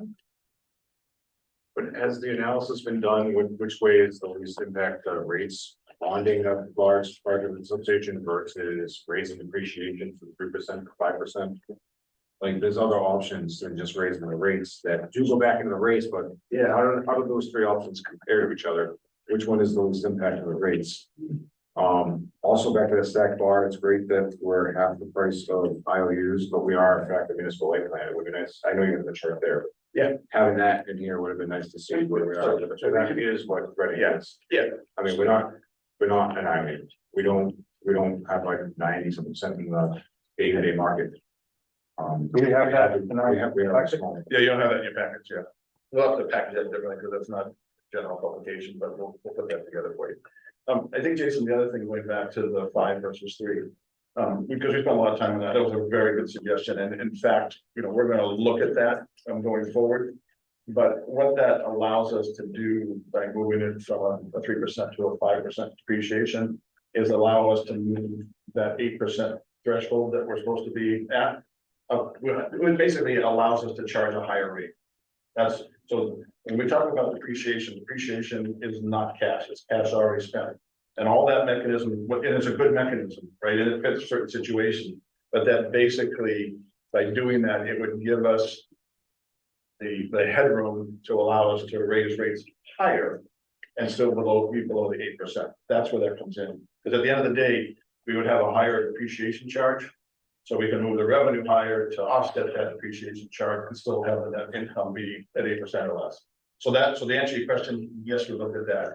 And that you know, it doesn't change at the end of the day the cost. Our view on the relative cost to bond, we want to delay bonding as long as we possibly can, because whatever AAA rate we get, whether it's 3, 4, 5, or 7%, it is still an incremental cost that we as the ratepayers all have to pay. So we're trying to minimize that as long as we can to get still set the stage that we have cash to build the infrastructure for the business we need to build. Even if it's like 7%, it's only on the value of the bar. It's going to be less than the 8 or 9 or 10% on the local rates, right? I mean, no. So if you look at it from a system perspective, that interest that gets paid is not in the current rate structure. And the only place they're going to get revenue to pay the bonds is going to be from the rates. So that incremental 7% cost, even if it's only on 10 out of $100 million, that is still going to be an incremental cost that get passed on to the customers. right, but how does that compare to this? I mean, that's It's less. I guess that's So when we bond is going to increase our cost, just flat out.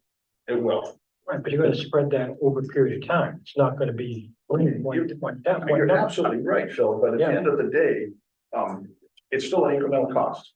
Right, I mean, it just, you know this, right? It's a. But what is it? Like, I mean, the analysis that shows this is the cost prudent way to go. This is the lowest cost. I mean, by definition, I can run any number you want, but if I add additional cost to it, it's gonna push this out. And the additional cost will be the interest on the bond. Bond only shifts the expense down and gives somebody else additional dollars that we'd rather not spend on anything other than what to give our ratepayers. Bottom line. Go ahead. Pam I want to let you finish first because you were. Oh, I'm fine. Okay. Overall, although I think, Karen was right, that a couple of years ago, we would have had some cheap money. I don't know if you can actually though, take the bond and then sit on the money for a period of time, but you have to use it. You can't leverage it. Yeah. You can't just have the money sitting there for 5 years. So Right, you can't leverage it. we couldn't have done that, but yeah, now that it's 7%, I tend to, agree that not having a 7% interest paying on money is better than having it. But the question I had is completely different than that, which is maybe just explain for the people in the cheap seats and me, remind us all why residents pay 50% more than industry. Oh, you want to first cut on that? Okay. It's basically economies of scale. So we have 4,300 industrial customers and their average use is 83,000 kilowatt hours. And we have 27,000 residential customers. And each of them uses about a tenth of what the industrial customers use. So it just takes one transformer, one line to the customer, one bill. So there's a lot less infrastructure. Is that 50% more expensive for residents? Yeah, so we did a detailed cost analysis as part of our 2021 rate study that went into that level of detail. And so every 3 years we do the more detailed piece. And so that is where we ended up in terms of the net cost. So these two, last year and this year's adjustments, we used to be on a mode where we would do rate studies, formal rate studies every 3 years. That world has changed. But to answer your question, whether it's 52 or 49, I couldn't say that with a. But it's in that ballpark of 50%. Yeah. The overhead is 50% for residents. That last time they did it a couple of years ago, the residents are being subsidized by the commercial. Really? Yes. Yeah. And So there it's was a actually- shift to try to make it back to less, or not quite zero, but it's not feasible. Yeah. But it was shifted back into the residents. Jason's right. Yeah, so it's basically the distribution charge that's higher for the residential. It's the primary piece. Yeah. We make adjustments. The energy costs are the same, right? Exactly right. So is the distribution and the customer handling, right? So whatever. It is primarily distribution costs, which the majority of our plant is poles, wires, transformers currently, and that's the distribution. So you pay for what you use. So you're using one. It's always pay what we use. Everything's paid in kilowatt hours, with the exception of the customer charge. But that's two digits. So, Go ahead, Pam. so I want to make sure, I kind of try to think about things in terms of controllable and uncontrollable costs, right? So if I look at the power supply costs that you list out in the bar chart that we won't look at because I have the wrong year number, but I think it's really helpful to look at. There's about 50% of that cost in there that current short term isn't controllable. Long term, as we think about like in network transmission, I mean generation. 67% this year, but keep going. Okay, so then you look at your projections that you have on page 4, which said, your energy, your fuel is gonna go up 5.2, your transmission is gonna go up 14.3. If you just kind of put those two pieces together, it's about a 4.5% increase in stuff that it's kind of set in stone. You're really not, you're not able to really control that in the short, right? Right. So it's about a little less than 4% is what you could really control if you think about your operating costs or. Yeah, I think that's a good way to look at it. At the end of the day, the customers think about what my monthly bill. Totally understand. I just think if we're trying to think about like, where can we influence, right? What we can influence potentially is less than half of the rate increase that you're talking, maybe a third of it. That's a third, yeah. Right. So what are the biggest drivers of that? Labor. Okay. Labor is 10% of the cost structure. We'll get into that in the income statement. So. Yeah, so labor is the biggest driver. Great, salary increases or. And we are a unionized environment. Right, so contractually required increases, healthcare costs, those types of things. We've also increased the electrification fund. We just rolled out a weatherization program, so we had to fund that as well. Yes, it went from 0.3% to 0.4%. It's not a big number, But it's still. we're trying again, what's become very clear is that customers are appreciative and excited about our rebate and incentive programs. And weatherization is one, put our toe in the water back in the time frame. we've linked it to heat pumps for now. And for discussion, we had, back in January of earlier this year before you were here. But, just because those are the customers paying into the customer.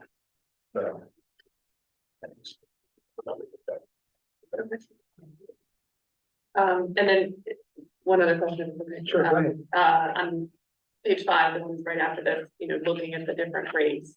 I look at this as a residential payer and I go, oh, how do I get that time of use rate? Because actually that's a 8% decrease in my rate, right? So how do we, not to change the topic, but how do we communicate as part of this rate increase that, hey, you have an opportunity to actually offset that by. Yeah. And we do have that conversation with customers if they call in and, they talk about their electric bills, so we do make them aware of the final use rate that would reduce their costs. Is there opportunity for us to do more? There's an opportunity to do more. However, there's a limit in terms of the amount of our current metering infrastructure that can handle time of use. Okay. So we as an organization think that time of use it should be a big part of the mix. But we're not going to be able to make that too big until we have the new metering infrastructure in place, which we'll talk about in a few minutes on the capital budget. So that's realistically, that's probably 3 years down the road. And at that point in time, we'll make a massive push. But if somebody wants to do it now, we have enough bandwidth in the infrastructure to allow more people to adopt. What kind of adoption rate would we support now?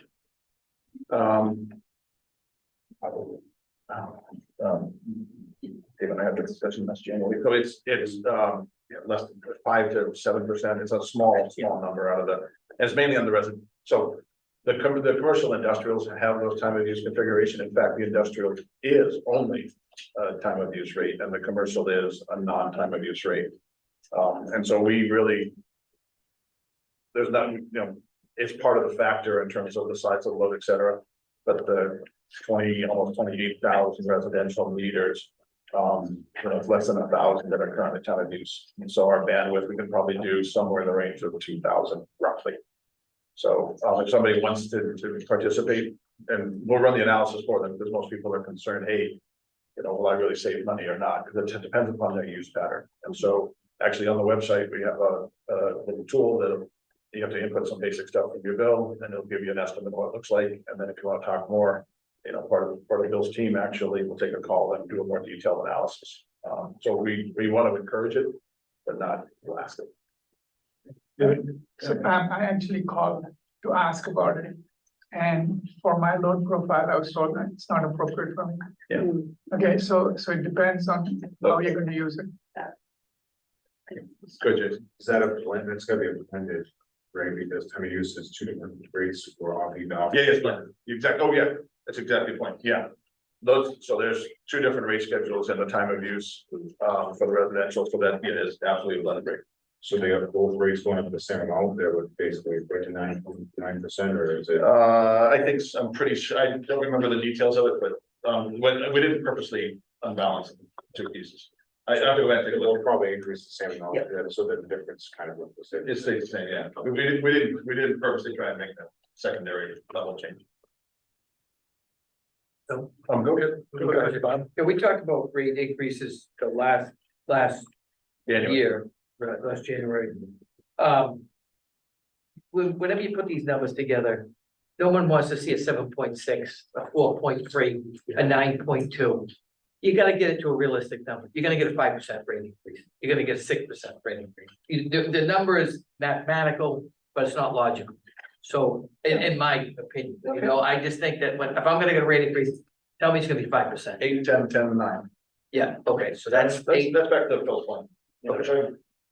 So, but then we get back into the 8% in fuel being the pass-through, being the majority of the driver here. Which will be a variable. It's a variable. We went high and then we had to retract. Yeah. That's a big number, 8%. That's a big jump. And I know we have to start laddering up because of infrastructure build. But,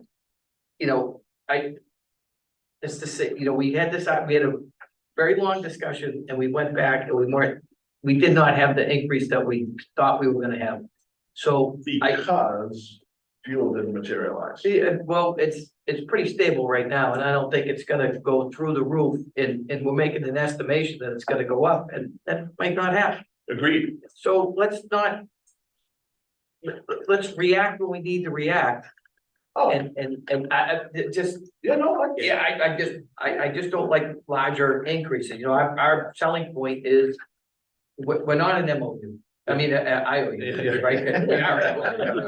Well, I do one of those. But, low rates it's what people love about this place, And- we are gonna go up, but let's And the rates are target 5, let's not target 8. And on Bob's point, what's the percent change due to the change in the distribution energy and the customer, customer charge? So when does that go wrong? And that's like the story, right? Because that's what you can control and what you're changing. And the Yeah, rest is there is, pass-through. Yeah, so this gives you the, That's 3.5% increase on the customer charge, on the overall bill. I guess, that yeah, so it's $1.46 out of 11.26. So it's 10%, yeah. That's not, yeah. That's right, but two things, one, go back to your point, we actually have it's a $4 million increase, we go from 29 million to 33 million on a fuel charge. So we're, our best estimate in terms of fuel, now that might not materialize. Yeah. Remember back in December and January of last year, we did it in November, we had 3 different rate discussions last year, right? And what we ended up not doing, so we left the customer charge and the distribution demand and distribution energy the same. The net customer bills ended up being 4% higher in 2023 relative to 2022. It was always gonna work out to be roughly that number, roughly. Well, then, let's not say 8, let's say 5, And we could do that, but we're trying to make sure that we're consistent, that these numbers have to be consistent with the forecasted income statement, which is the operating budget. And that has the 4 million in it, and that might not materialize.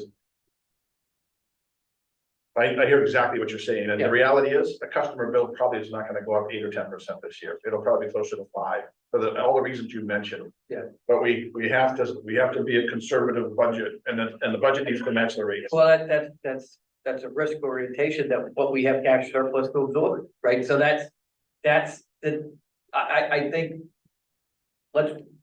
My opinion, we work on the conservative approach, we look at 5, you say 5%, it is gonna go up, it's gonna start climbing every year. But we don't need to talk about 10% rate increases, we talked about that a year ago. Let's not do that again, let's take smaller steps, let's go up take a small step, if we have to adjust it, then we adjust it again, but I just don't like going at 10% rating. I know it's 8 or 6, 7.8, but. Yeah, and I think. At the end of the day, right, the mission, reliable, low cost, low cost, right behind reliable, lights on. Don't charge too much. Yeah. With you.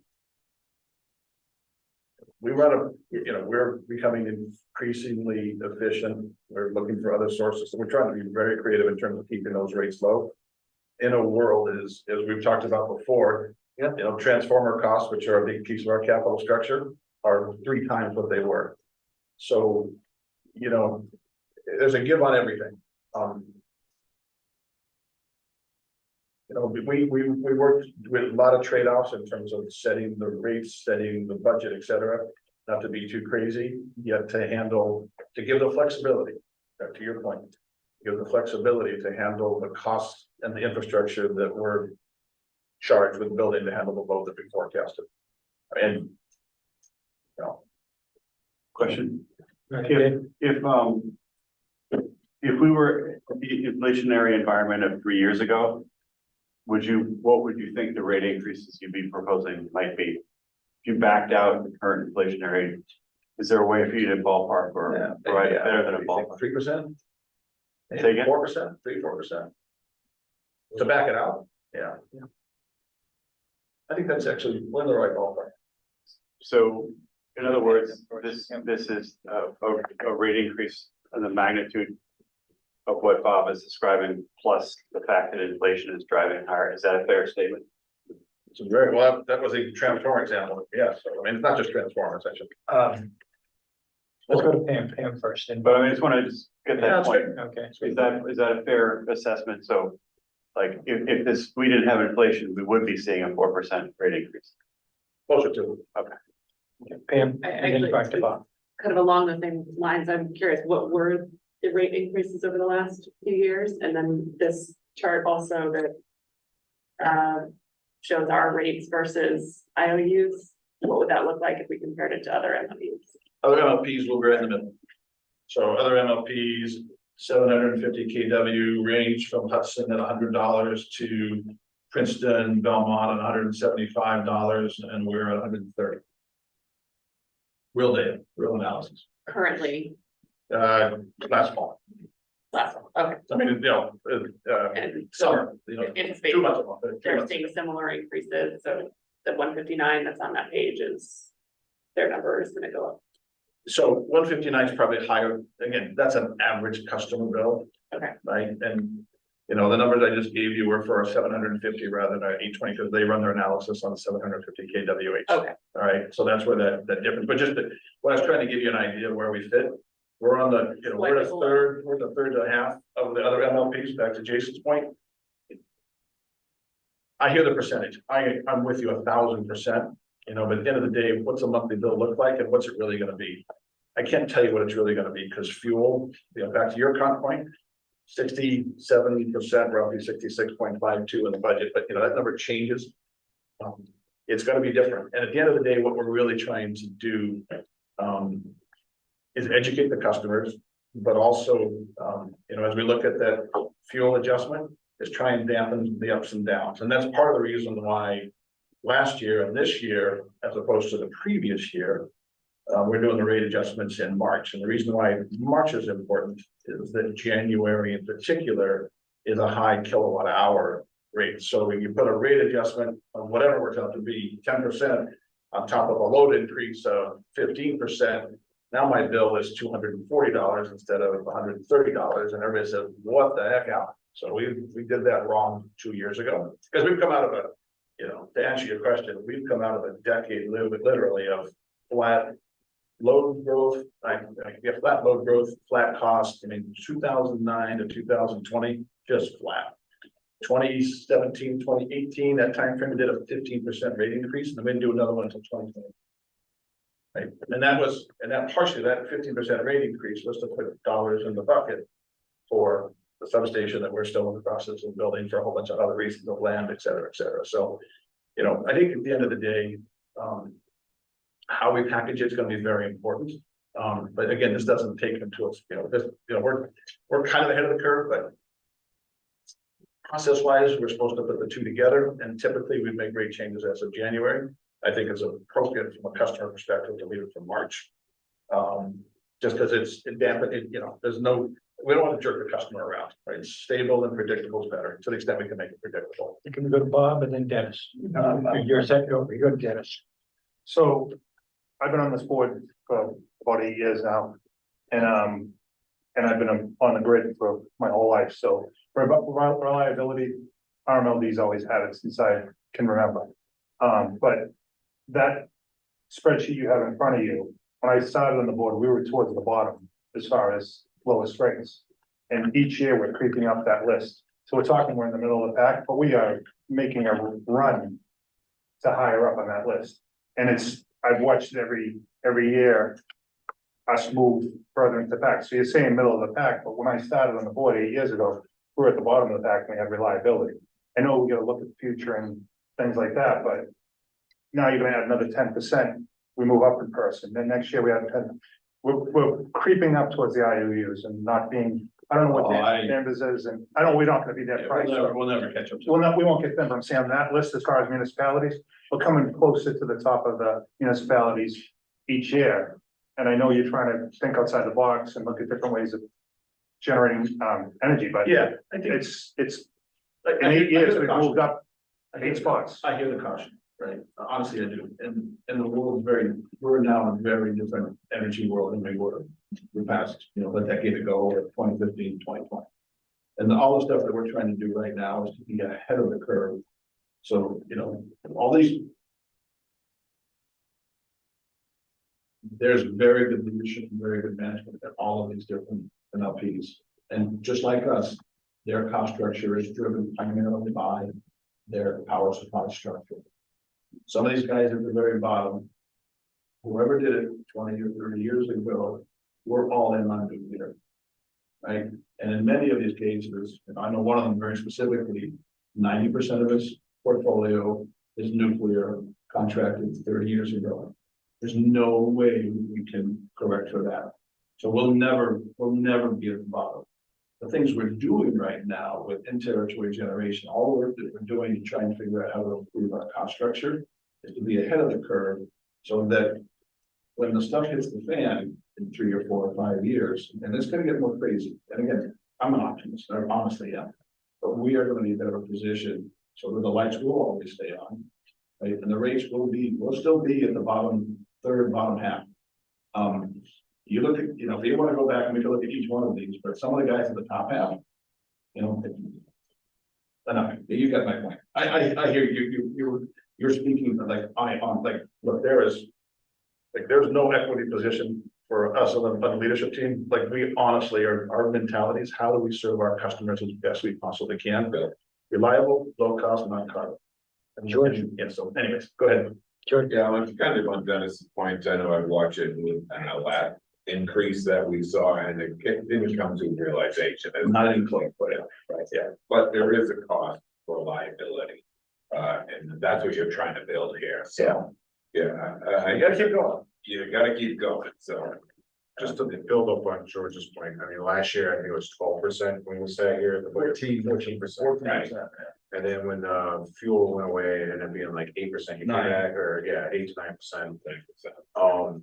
And then once again, I know you have to report what we're projecting for the fuel and capacity as part of the rate, but I mean, I did the math, the real portion of this that's in your control is 2% of that 7.6. It's 2.1% of that 7.6.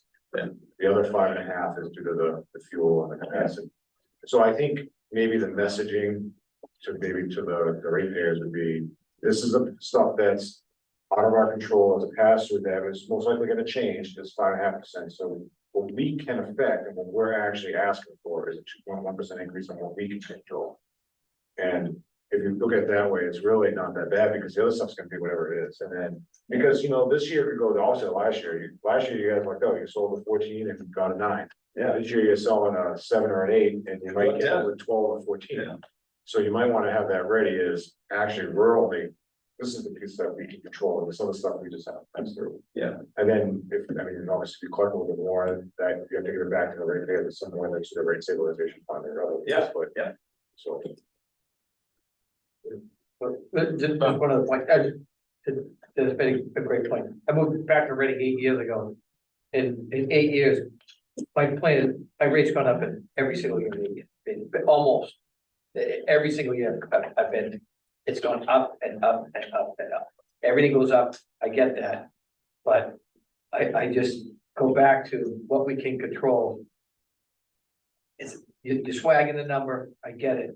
But let's swag lower. It's not swag, but it's it's an estimate. Yeah. So if we put it in a lower number, and again, the fuel, right?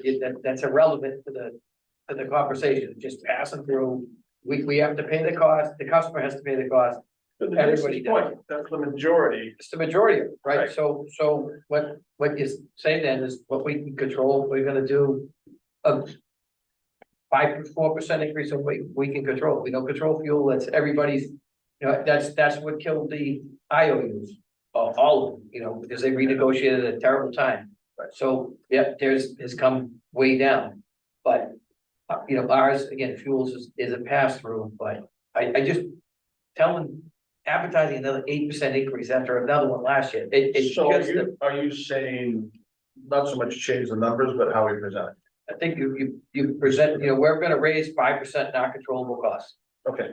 I just think rather. Totally, so I think that's great, because at the end of the day, right, these don't come into play until March, like literally 5 months down the road, and we actually can't file them until January 1st. with the DPU, so, and we have to just file them within 60 days plus or minus, so, it's, so.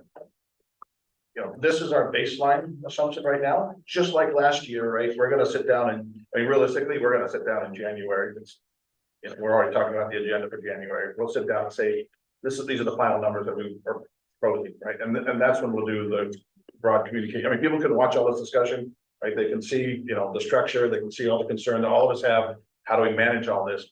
But I think, what I hear you saying is, when we actually go out to make it public, let's think about how we, we want to present honestly, but like, what's variable, what's fixed, what's not fixed, what we control, what we don't control, how does it all work?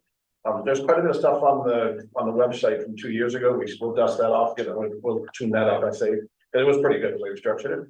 But so I hear you saying not so much about the proposed rate stuff here, but how let's look at it again, and how we present it's gonna be very important. Am I hearing you correctly? Yeah. So let me expand upon that, what you just said. So basically, these numbers are what they are today. When you go to file the rates, they may change. Yeah, the fuel, and the cap and trans will change. The customer charge, distribution energy charge will not change. It will be the same. Probably not. So in other words, when, these numbers, you see that. But these numbers, Phil, the reason these numbers are they have to be consistent with the operating budget and the capital budget. Right. So that's why I don't want to. But when you actually go to file the rates, is it going to reflect? Oh, no, I'm sorry, to answer your question, no, the intention was the rates they'll be exactly like this. But what we forecast a monthly bill to be for the next 12 months, from March of 2024 to February of 2025 will be a different number. Because, as Jason mentioned, what we know about fuel and capacity and transmission will be different. But those three items, customer charge, distribution energy charge, and distribution demand charge, and those are the numbers in the final rates. Those will be just as they're presented here. Just like last year, when they had the 14%, those three numbers were what they were. Yep, And did not change. when they went down to 8% because fuel changed, those numbers did not change. Yeah, if you look at the backup, the fuel adjustment, it basically says here, right, I'm looking at residential A, it's in your package. The bill for service here under may be increased or increased as provided by the standard fuel adjustment rates clause. So that's the variable piece. So to answer your question, we're not going to file these right now. They're all queued up and ready to go because you have to see what we would be filing. But at the end of the day, this is what we would file on January 1st. And these numbers that are in Schedule 301 and 302, et cetera, are the ones that feed, because all of these feed the revenue line, right? The way that the budget comes together, what's the kilowatt hour sales forecast by rate class? And then what's the rate by rate class, and all these components, that gives us the revenue line for the operating budget. So it has to be, these have to be consistent with the operating budget. Have to. Can we comment with the customer charge? Yeah, sure. Makes sense. That's actually not that bad. It's not. Thank you, Jason. So we make where I work, we did a study and they were proposing that we go to $25 a month.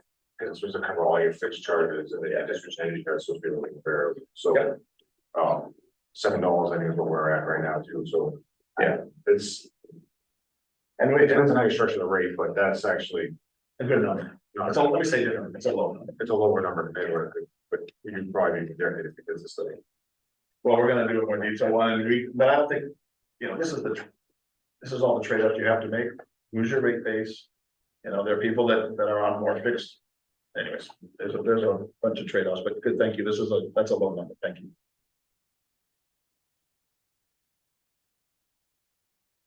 Right, where are we? Motion and vote.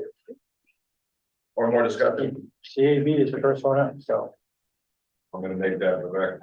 Please. And move that the Citizens Advisory Board recommends the Board of Commissioners vote to accept the changes and the general manager's recommendations replace. You replaced. To replace the following MVP rates effective for billing from March 1st, 2024. Replace 301 residential Schedule A with 309. Replace 302 residential time of use schedule A2 with 310. Replace 303 commercial schedule C with 311. Replace 304 industrial time of use schedule 1 with 312. replace 305 school schedule SCH with 313. Second. Aye. Aye. Passes 4-0. Okay, so we know, so the recommendation, let it be, let the record show that the recommendation is 4-0 at this point. So I need somebody to make the motion on this side. Yeah, Pam's our designated motion mover. Move that the Board of Commissioners, on the recommendation of the Citizens Advisory Board, vote to accept the general manager's recommendation to replace the following MDPU rates effective for billings on or after March 1st, 2024. Replace 301 residential schedule A with 309. Replace 302 residential time of use schedule A2 with 310. Replace 303 commercial schedule C with 311. Replace 304 industrial time of use schedule I with 312. Replace 305 school schedule FCH with 313. Okay, is that second? And move the second. We'll go in seniority. Mr. Talbot. Well, yeah. Aye. Mr. Cole. No. Ms. Yeah. Aye. Mr. Desline. Aye. And we got 3-1.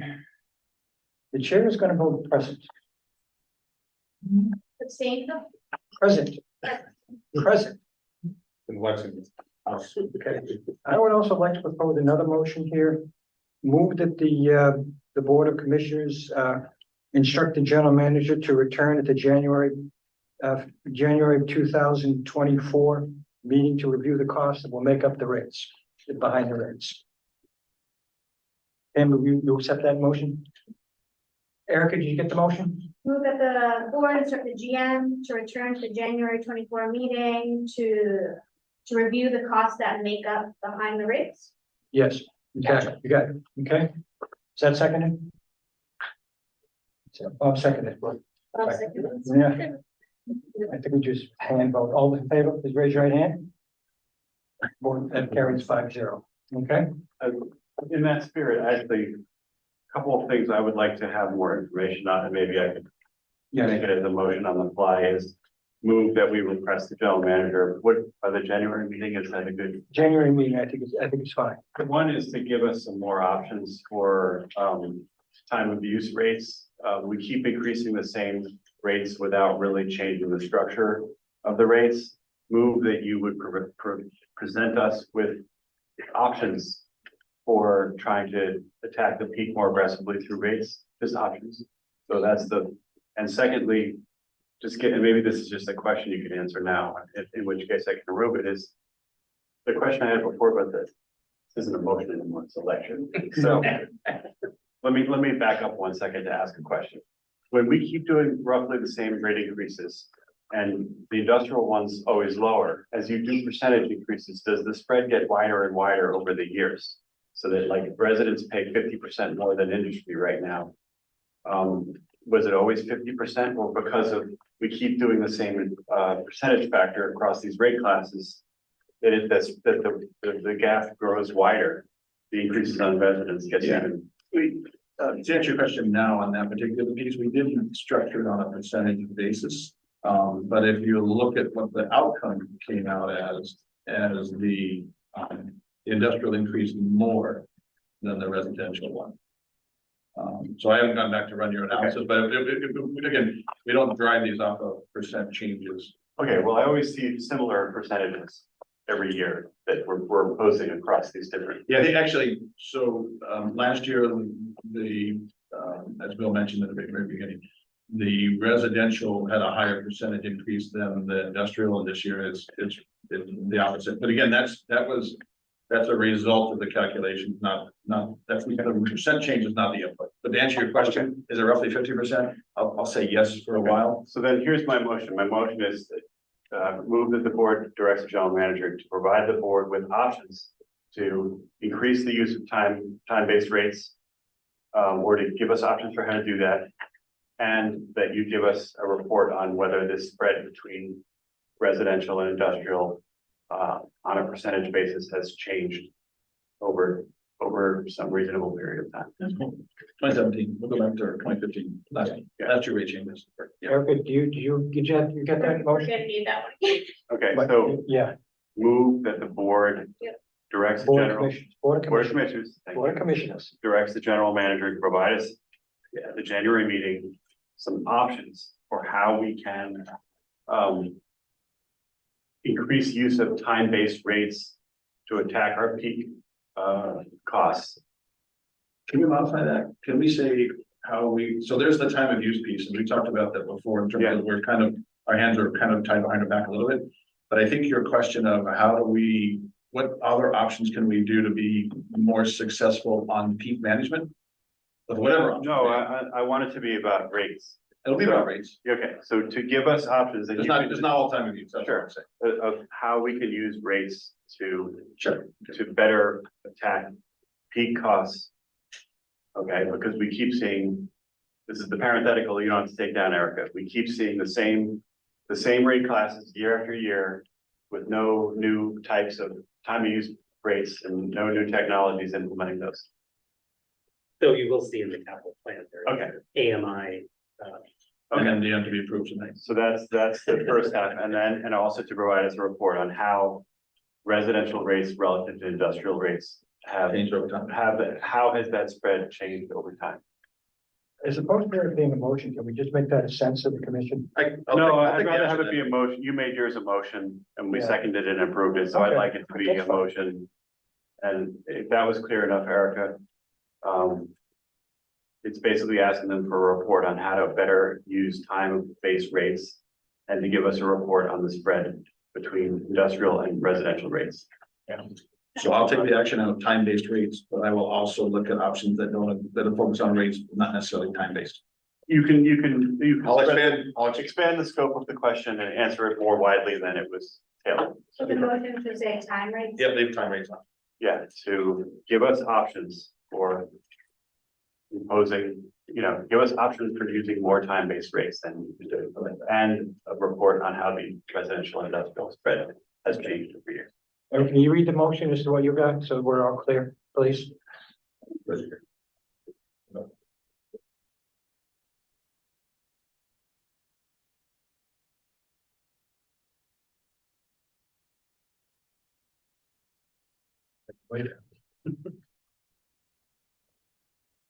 Yeah, text. Okay, so, move that the Board of Commissioners direct the general manager to provide at the January 2024 meeting, options on how, it says we, but how RMLD. Options for increasing use of time-based rates to reduce peak costs.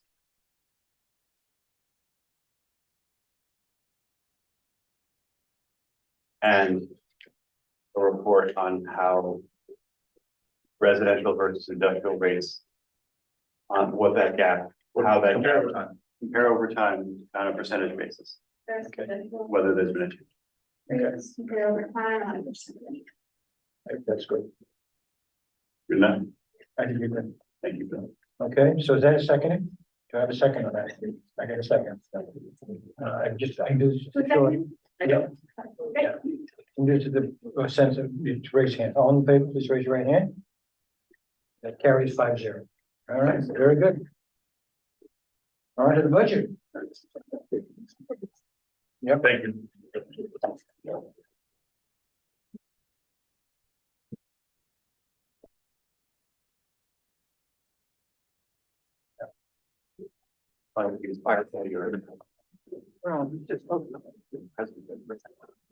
Oh, no, it's another way to. It's another way to step back.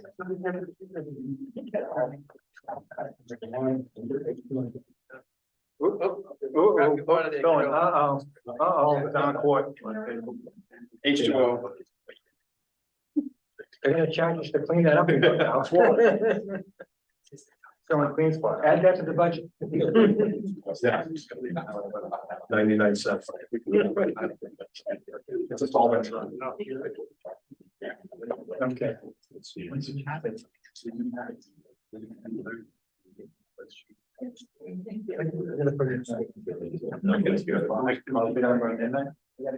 Okay, yeah, we won't take quite as long on that. Yeah. I'm gonna go quick. Make some little kids,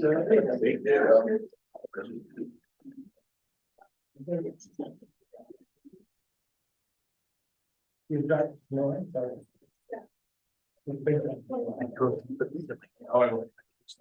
Deep for this sector.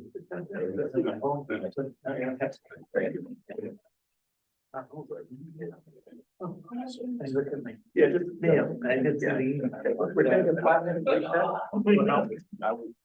Yes. Some members stepped out for a moment. Yeah.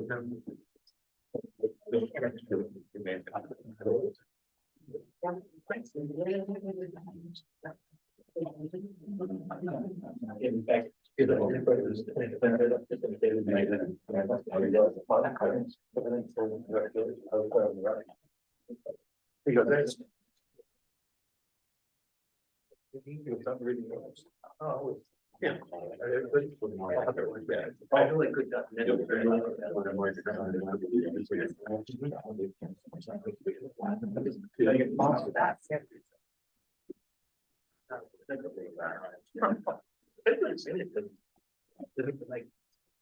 Early in the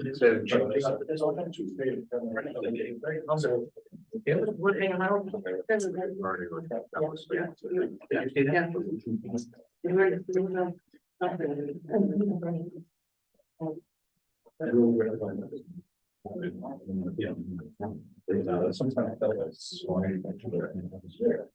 All righty. Okay, ready to go? I believe so. Right. Oh, good. There's always one of them.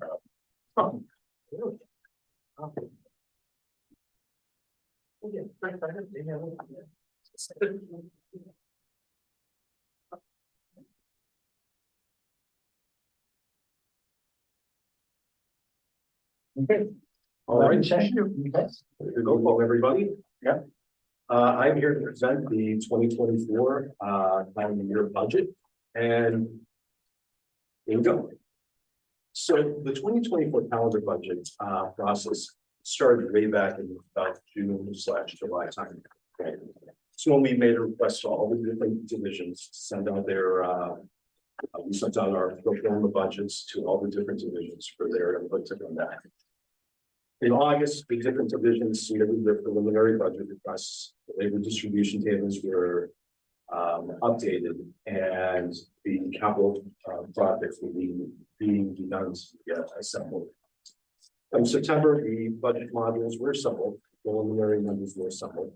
The power supply information was put together, and adjustments and requirements continued through September. So that brings us up here to today in October, where we are coming before you, both CAP and the Board of Commissioners, for a vote on the 24 budget. Looking ahead, because usually when we talk about budget, after the vote is done, it's kind of outside out until the next go around. In terms of what we do throughout the rest of the year, we work to close out old purchase orders and requisitions for calendar year 23. One of the mandates that I brought in was to really start to fine tune our procurement process and fine tune some of the accounting processes to make it more efficient, more streamlined. And then lastly, we split the calendar year beginning the last week of December into January in order to close out or begin to close out the prior calendar year budget and move into the new budget. So that kind of gives you a timeline of where we're going. Beyond that, we have an audit that comes up, and then we have we can begin this process once again. So this process really doesn't happen in a vacuum. It's ongoing for a good 6 months a year. Our calendar year 24 budget has 3 key elements: the operating budget, the capital budget, and the rates that we just discussed, and you, the board, and CAP voted preliminary or voted approval. Operating budget. So for calendar year 23, we had proposed, or we had not proposed, but for the calendar year 23 budget, we had budgeted $109 million Our projected revenues by the end of this calendar year are approximately $104 million. Again, the difference coming in, as we discussed earlier, regarding the fuel revenue, and that's due to big savings within the energy market, as was discussed. Moving forward, our comparative budgets for our net income are as follows. Last year, as you recall, we had a proposed or a net income of under $1 million. This year, we're up to $15.7 million. And again, that's as a result of the power supply expenses being down as a result of, again, big savings within the energy market. We already went through the slide. I'm going to skip over it with your permission. So let's look at some of our operating budget, our power supply within our operating budget. As you can see in the very top level, our forecasted kilowatt revenue or kilowatt hour sales starts out at 660 million kilowatt hours in calendar year 24, and it rises up to 724 million kilowatt hours by calendar year 29. If you look at the base load of growth, it's approximately 1% over the next several years based off of base assumptions. As you recall, our power supply is a pass-through, and we dampen it monthly over the year to address increases in 23, 24, and 25. 90% of our entire energy is hedged, meaning it's contracted in the 24 years. There's a higher mix of wind, hydro, solar, and essentially pushing our average costs up, as we discussed during the previous piece. 10% of our energy is in the open market, and as Greg explained, it is highly priced and highly volatile. Essentially, because of our increasing transmission costs and capacity costs, along with the fuel costs fluctuating, we are projecting that our operating revenues to increase incrementally year over year from $115 million up to $138 million by calendar year 29. Ben, I'm sorry, I just don't understand the last bullet. Has to be. Oh, so it's as we look forward in the market, we project a downward trend through 2027, but then it's forecasted up thereafter. So if you look at the capacity line item, you'll see it starts off at $16.1 million. $16.1 million.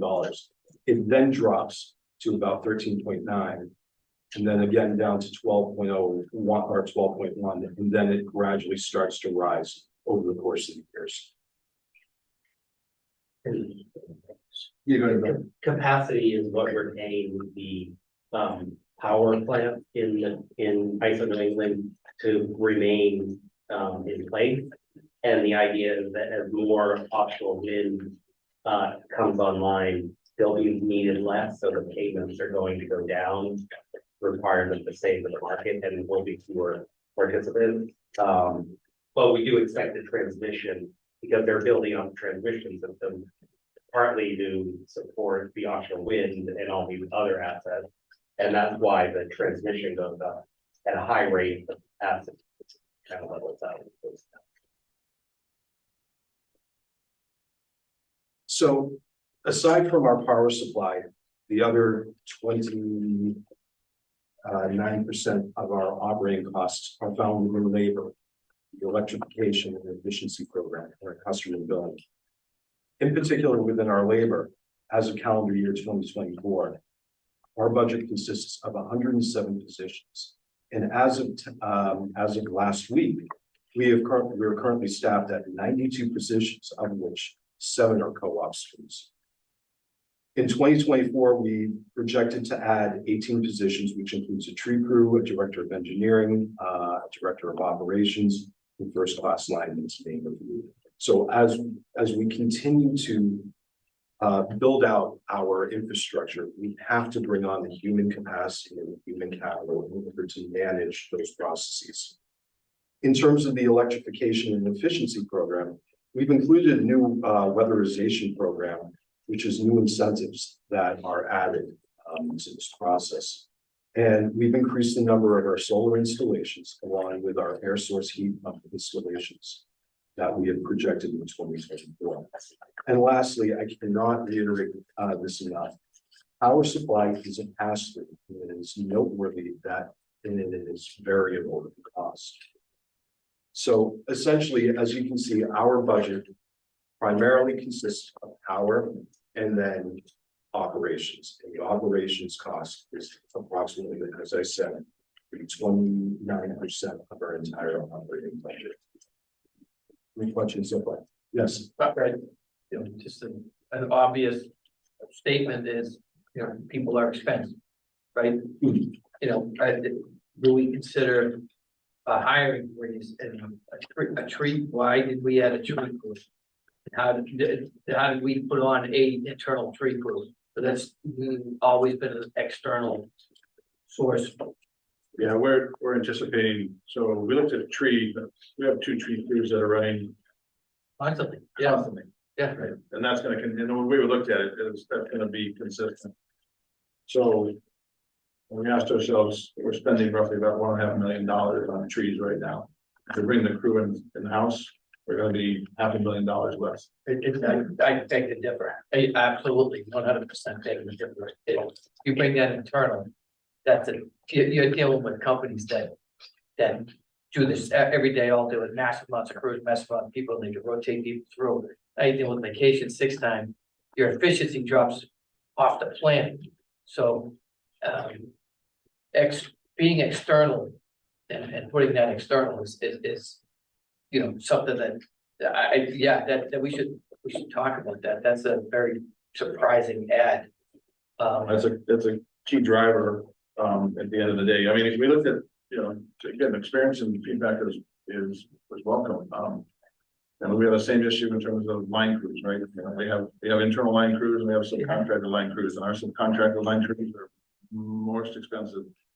We did some preliminary analysis on tree crews, right? That's why we put it in the budget. And with the other question is it going to be a temporary thing? And our assumption was tree crews is going to be around as long as we're here. You know, your tree management is key to reliability. It's the #1 reliability metric. Exactly right. Absolutely.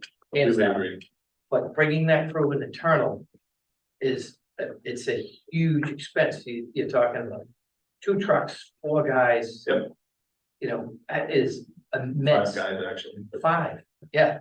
And then, you know, your efficiency of 5 of, you know, rotating them through with a, you know, 80% efficiency rate on somebody with, you know, all the time off versus a contractor that runs every day, they take that on. That's a huge jump. I had no idea. Yeah, well, so you run that analysis, what I hear you saying. Yeah, I don't disagree, Bob. The only thing I'll say is through the state bid contract for labor, tree trimming on the electric lines just recently became prevailing wages, and those are really high. So I guess the analogy, you have to take that because, and I'm not sure if internal, what you're saying, 8%, I agree with what you're saying. I don't know if that accounts for the difference or not. But So tree trimming was the same as like snow plowing? It wasn't under prevailing wage? Well, tree trimming for a town, regular tree trimming was prevailing wage when they worked for the electric department. It was not prevailing wage. And that was a change, that was a change like 2 years ago that they now had to follow prevailing wage. Correct. And that like doubled our tree trimming. When that happened. We did that, between 2 years ago and this past year. We were 600,000, 1.5 million. Yeah, it was by double. It was like it was a good increase when that happened. Yeah. So I mean, I don't disagree with what you're saying. I'm not sure it's as big of a gap as it could be. Yeah, I just efficiency of vehicles. No, I might. Yeah, Absolutely. That's huge. Yeah.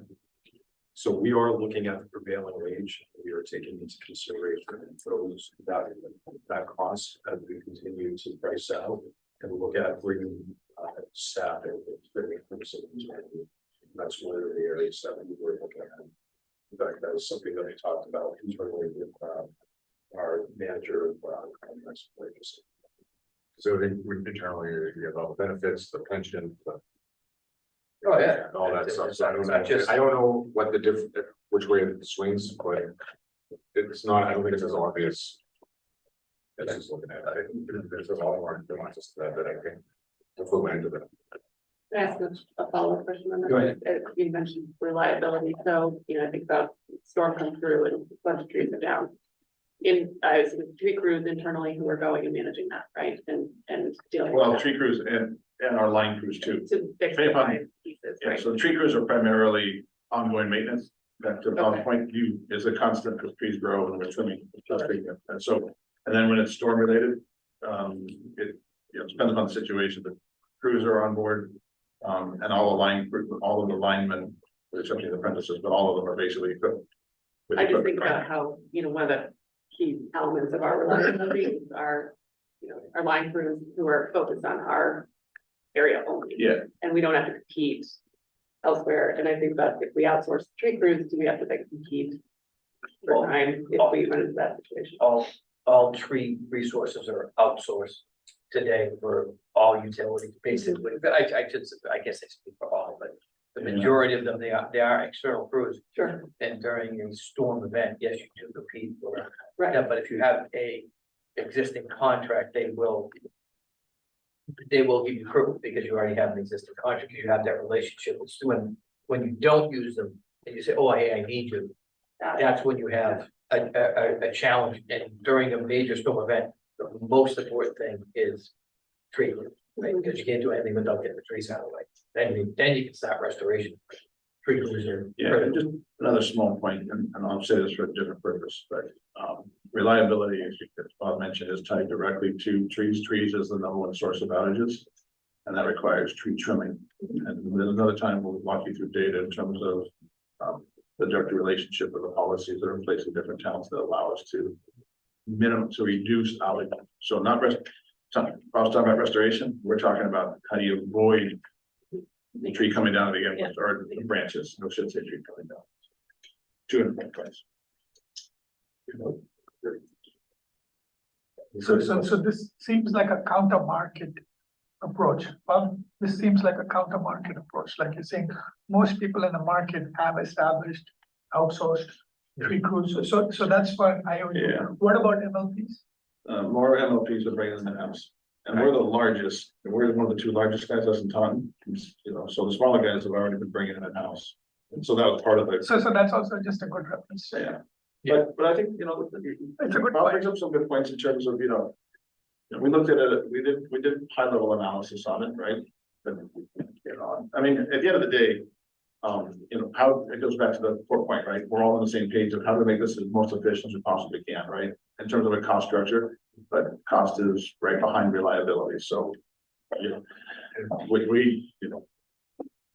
tree trimming is a sensitive topic for a lot of people, but it is paramount in terms of avoiding the outages to begin with. And then the second point is having the availability of the crews to clear the trees before you can do that. And so, again, there's trade-offs all the way around. And the question is, how we balance everything with reliability and cost. We look at trees as trees are not, that's not a temporary build, not building a substation and then they're gone, right? Trees are always short of some major catastrophic event. We're always going to do tree trimming. Yep, it's increased. Right, it's going the opposite way, because Yeah. things are growing fast. They are right now.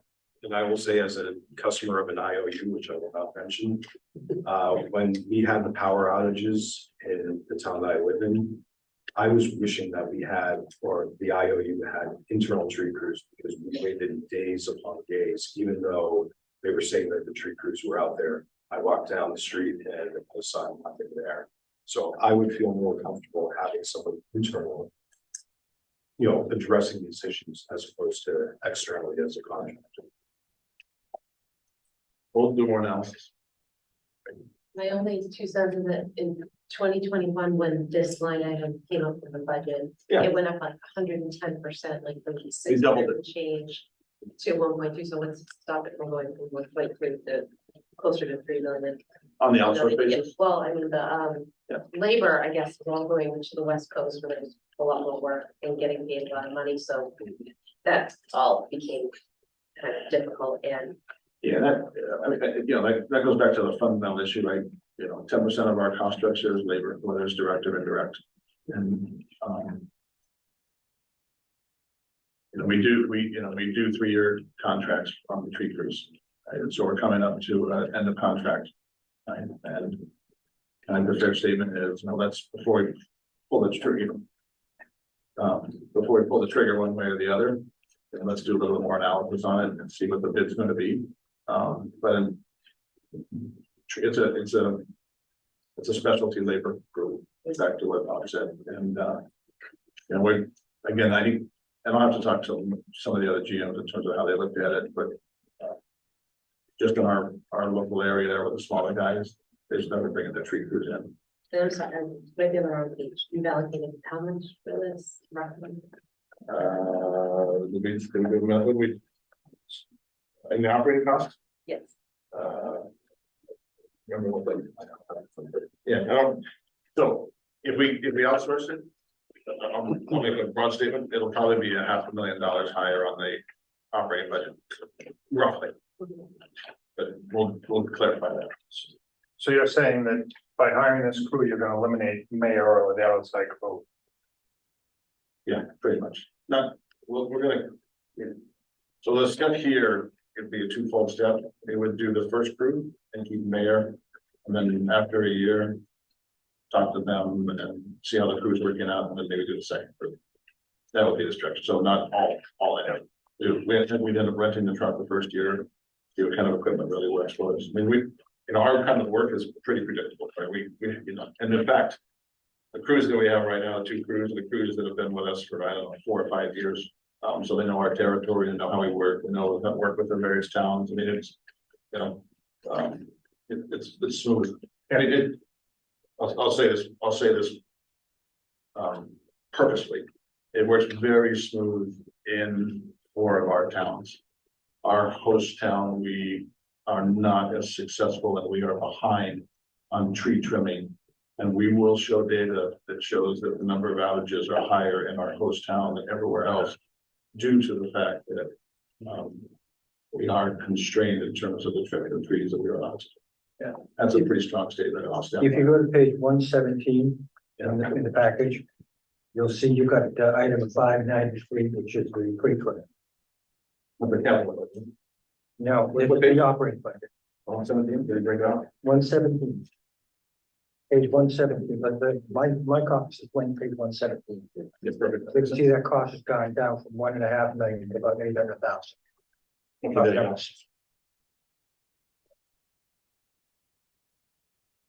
Page 170, what line item? What line item?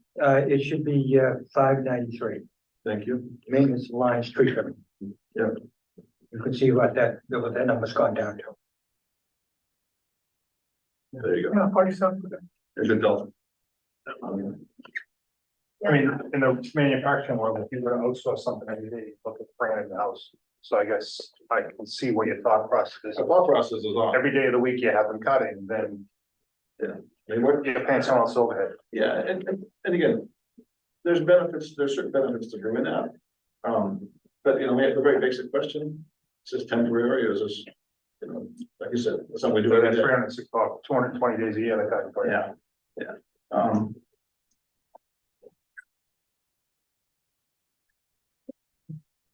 So we'll walk through the rest of it.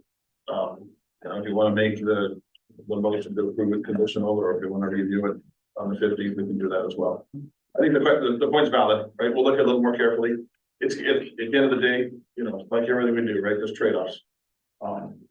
But back to Bob's point, right? The question that we have internally, if we hire these people, we're gonna have them forever, right? They're gonna be part of our team forever.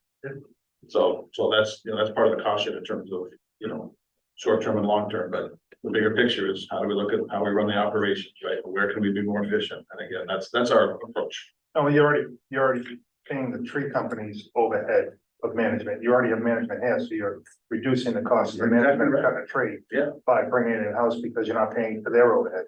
Yeah, I think back to Jason's point, he said, look at the prevailing, there was, before 2 years ago, there was a benefit to outsource, there was a financial benefit to outsource. I think what he's pointing out is, but the labor cost is gonna be the same. that is gonna be prevailing wages, that's set by the state. So now we're just talking about the secondary issues that are tied to the labor rates, pensions and sick time and vacation time and all that stuff.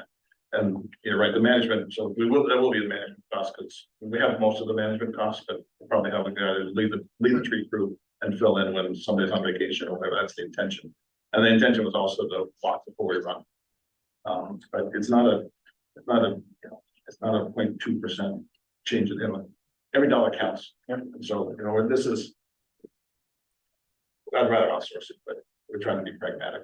So again, we can look at it in more detail if you want, but I think the big issues are there. I think we'll do one more run on the analysis. Does that sound good? Yeah. Okay. All right. Yeah. So if you if you outsource it, going by this analysis, your numbers would increase, your budget would increase. Yeah, it will increase, that's right. Where are the vehicles? Are the vehicles in that line item? Or are they in another line item? No, the vehicles, those are in the capital budget. And then they come through the income statement through the depreciation line. Okay. This is labor and depreciation, operating costs, So chainsaws. You get an increase in the cap. The CapEx would come down, labor would go up. Yeah, Actually. it's 650. Yeah, go ahead, Jason. Just a question, because in the back, if you look on, the overhead line work and all the labor, it is actually subtracting out how much is the capital. So you can do that with tree trimming too. Yeah. Right. So that's part of the total cost operating, whether it's capital work or not capital work. Some of that work is gonna build up the capital. Oh, you're saying different, but yeah. So how we account for it, so the capital goes to the depreciation line, but you're saying when we build it out? Yeah, when you actually tree trim, if you're trimming for a capital project. Yeah, Not this is a for good your point. cycle trimming. Yeah. That gets capitalized, so you can actually move some of that into your capital budget, into the depreciation. So that is probably included in that number. Right? That would be true. Yeah, Sure, you spell it out on the labor for the workforce when they work in capital projects, but it wasn't spelled out for that, so like. Your bill is the same one typically, right? When you get your bill, your bill is paid against the capital or an expenditure. So it's the same, there's no change there. From a cash perspective, it's still cash out, right? And that's at the end of the day, we're running a cash business. I mean, however we account for it, it's still, it's cash. All right, so we'll continue on. Yeah, continue. I would like to, You want a little more discussion on this one? Let's The next continue meeting? this, please. Totally fine. Keep running. Yeah, move on. Let's Yeah, move on. budget. Okay. All right. Calendar year 24 capital budget, we are forecasting it to be $31 million approximately.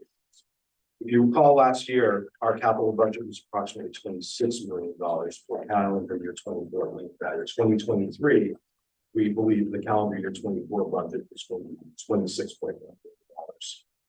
However, this year, we're projecting it to be $31 million, which is only $5 million over what we had for last year. In our analysis, we have reduced $4 million from the capital budget for 2024 by reducing some costs in terms of the EVSE program, pushing out the grid modernization program, and service connections. We also added land acquisition for $9 million in Wilmington as we prepare to, manage our increased load that's coming into the territory as we're projecting over the next several years. At the same time, we have carried forward approximately $14 million in 4 key major programs. The first being the New Wilmington substation, or more affectionately known as substation number 6, the transformers and capacitor banks program, the grid modernization program, which is the AMI MDMS program combined, and then, as we discussed, rolling stock upgrades. In terms of our capital budget moving on this year, for calendar year 2024, as you can see, we are forecasting $31 million. Going on to 25, $20.3 million. 26 goes down to 17.1. 27 is 15.3. 28 is 11.6, and 29 is $8.3 million. Keep in mind that as we return to the capital budget each and every year, we look at different projects coming online. So what you see in calendar year 2029 is not indicative of what 2029 is going to be. That is indicative of the projects that we have right now going forward through 29. As new needs assessments come in, as we look at our capital needs, whether it has to be looking at state of good repair projects or dealing with capital state of good repair projects. Essentially, what we're doing each and every year is resetting the deck, looking at our needs, and programming for that particular year moving out each additional year. Yes, Rebecca. I see calendar year 2023 says 22.849. You said 26 million in 2023. No, he was talking about in 2023, the estimate for 2024 would have been 26 instead of 31. It was just 20, he was talking about 24. So the estimate last year, the estimate was was lower than this year. Okay, and so this 22 does that 22 include the 14 million that's carried over? A portion of that $14 million, $14 million of that 22 Is being carried over. Carried over. Correct. Got it. Okay, so 22 is the amount that you would allocate for 2023, Correct. but you're spending some of that in. We're carrying that. Okay, you're forward. carrying it forward. So from a cash point of view, you actually We were spend. not able to spend the full 22 million in calendar year 20. We will not be able to. Yeah, so this is an accounting number. It's not a cash. It's not a cash, correct. Got it. Okay, thank you. No, I just want. That was very important. So I'm going to go through several slides in terms of projects. And when we look at the projects, one of the ways that I wanted to look at it is over the life of those particular programs.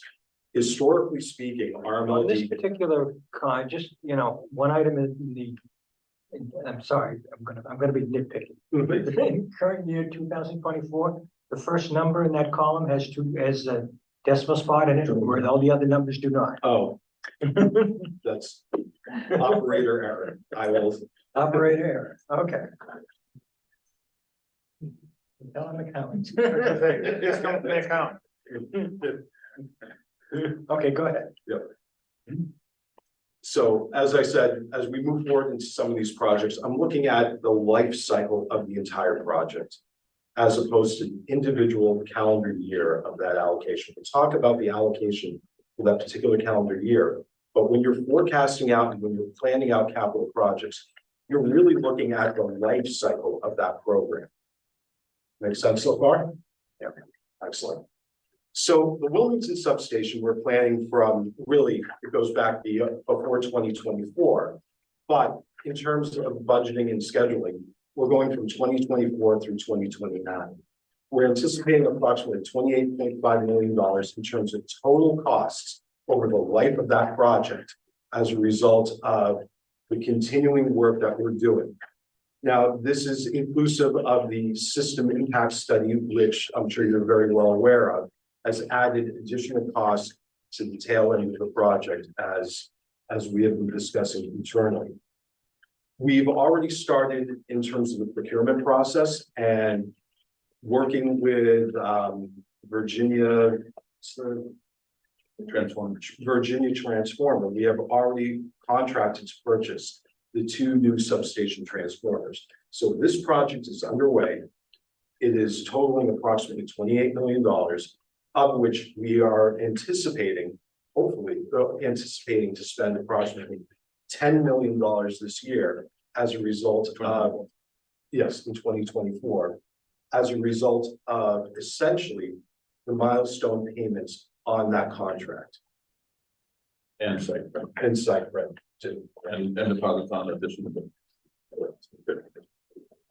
As we move forward to the AMI-MDM program, again, looking at the universal or the overarching program, you're looking at from approximately 2024 to 2029 for the implementation of that project.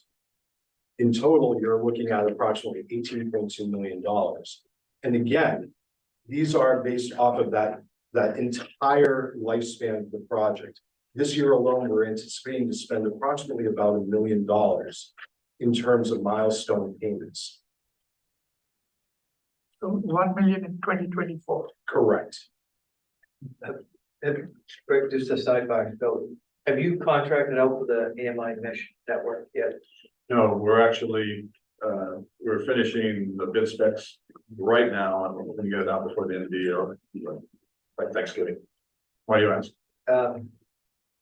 You know, one of the things when we first came here is like, you know, there's fiber available in Reading. Yeah. Reading has fiber, you know, is it gonna be an outsourced? Are they gonna install their own fiber, or are we gonna, they're gonna incorporate the fiber, or would you, you know, that now you talked about using training, maybe internal, line crews or line resources. Oh, yeah, so, To generate that mesh network, because that's, yeah, so part, just so everybody else is on the same page as you and I are on, so the meter system requires communication back, so anyway, it requires communication back to some central point. And the question on the table, it's a constant question, is what's the communication mechanism to get it from individual meters back to the central point? And there's a bunch of different strategies, fiber being part of it. Actually, in the specification, we've left it open. We're trying to see if there's any other technologies, so we've kept it open in terms of what do you recommend from a technology perspective? I mean, in terms of what's available at this point in time, there's a lot of changes right now, but it's a critical piece. It's a critical cost piece, right? As well as, the reliability of it at the end of the day, and what information we can transfer. RMLD has more fiber than the town does.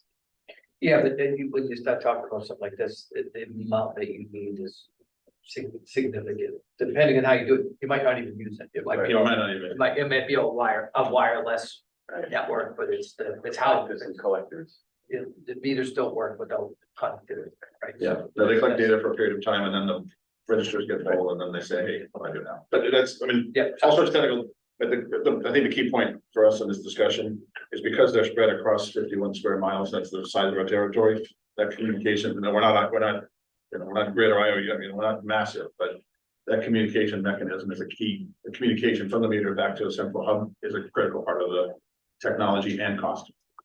It's not just the meters that plug in the side of the wall. It's not a trivial project at all. And MDM is the first step of that, which is a nice discussion. Moving on, Good transformers. recommendation, we'll take it. Moving on to transformers and capacitor banks. Again, this is an ongoing program, as I would like to call it, a state of good repair program, bringing up all of our transformers to a level of state of good repair. In 2024, we're looking to purchase or go out to bid for $2 million. However, when you look at the lifespan of that entire program, inclusive of the carry forward, from now until 2029, you're talking about a $16 million program because of the $4 million that we're carrying forward from prior years due to supply chain issues that we've all been experiencing.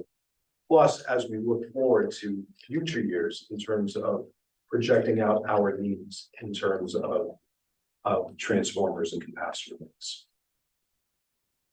Rolling stock, again, an ongoing annual program. From 2024 through 2029, we anticipate to spend approximately $6 million. However, in 2024 alone, we're looking at approximately $2 million.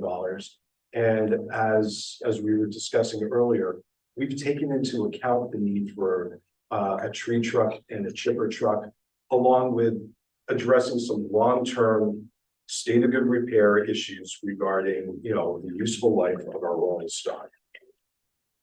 And just so you guys all understand an important element, you see in here the forestry tree truck and forestry chipper.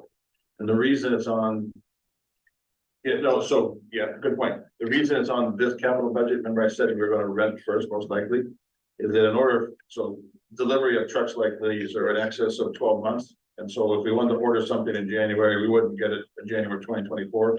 We wouldn't get it until sometime in 2025 or maybe 2026. The reason why it's important that we put it in next year's budget is that we can't go out to bid for those projects unless it's in the budget.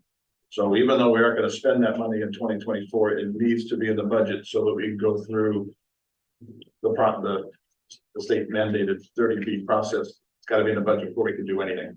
So this is, again, back to the question, this is not a cash budget, right? And we will, and you know, it's $31 million. We are not able, from a delivery perspective, to spend that $31 million in 2024. So part of the reason why it looks like a big number is we're setting the stage for electrification, right? Back in transformers was a great example. Trucks are part of it too. But the second piece is we need to be able to place the orders because the delivery times have gotten so long on many of these pieces of equipment. So we see $31 million. We know it's a massive number, but it's not what we're actually going to spend. And we typically have not spent up to budget anyways. Follow? Yeah. What's your goal in terms of how much you actually do spend year over year? If you think about it as a percentage of revenue, maybe, or. Yeah, so I haven't run that number yet. That's a good question. Because we've been averaging somewhere between 8 and 12, or 8 to 10, 8 to 12 million in terms of actual cash spent. That's going to change because the ticket items are getting more expensive, but that's an order of magnitude. The real driver for us is, how fast we can get the projects done, because when we start, like we're pretty good at looking down the road, but we'd rather place the order and get it tomorrow, get it installed and get it done. And the problem is, we place the order now and take the transformers, for example, not quite 24 months, but pretty darn close. Now, there's a bunch of other things we have to do in the meantime, but we want, you got the point. So roughly $10 million plus or minus, well, it won't be minus, 10 million to 14 million a year for the next couple of years, So realistically. you think of this budget you'll actually spend half of it? At the most. At the most. The reason it's on there is so that we can start the process. Totally get it. I'm actually more thinking like, we also don't want to go too slow. So, Thank you. No, speed, this is. yeah, you get behind, right? It's- you get behind, you can't catch up, right? You can't, The yeah, world's not gonna wait for us. yeah. Sorry, Bob, you had a. No, there's also a 1.5 ton, half ton, or 1.5 ton. Yeah. Electric. Yeah. Which one is that? What, like, that, do you have that on order yet? No, So, and so I'm glad you brought it up. Two things. One is that, we have heavy duty trucks, bigger trucks and bucket trucks, et cetera, but we also, for the engineers, in particular, and the grid assets team, pickup trucks. As you guys know from discussions we had earlier in the year, right? We ended up having to be creative in terms of how we bought some pickup trucks back in the springtime that were ordered back in 21 and 22, and we found a window. We're in a situation right now. So that's one piece. Second piece is we realize that electric vehicles aren't the end all be all for every part of our installation, right? For some parts of our application, it works, for other parts, it doesn't. But we've ordered some partial electrified, so what they call EPTO, so electric power takeoff for some of the bucket trucks, trying to work ourselves into it because to have a fully electrified vehicle is $200,000 more. And so we pushed those off in the earlier discussions that we had. But we need to get some experience with the pickup trucks, the crew trucks, not the crew trucks, but the engineers and the line trucks. Because we're gonna learn, right? When it works, what doesn't work, how it makes it. So we had in the budget last year to buy 2, we couldn't get them at all, right? And they were, if we could find them, they were $10,000 to $20,000 premiums. And we said, we're not doing that. So we've got it back in the budget again. But if I can, because there's a lot going on, there's an availability of electric pickup trucks right now at list prices. And that might not be the case when we get to January. So depending on how we do with the capital budget, either tonight or tomorrow, I don't have this on the motion, my apologies, I'm violating all sorts of. But I'd like to have the permission to move forward on the electric pickup truck, because we might be able to get that done this year, whereas we wait till next year, because we can't do the process unless it's in the budget. It's not in this year's budget. We'll come back to that later. So the next set of projects are smaller projects. So for example, with one exception, security upgrades. So how much was the rolling stock for this year, 2024? Approximately $2 million.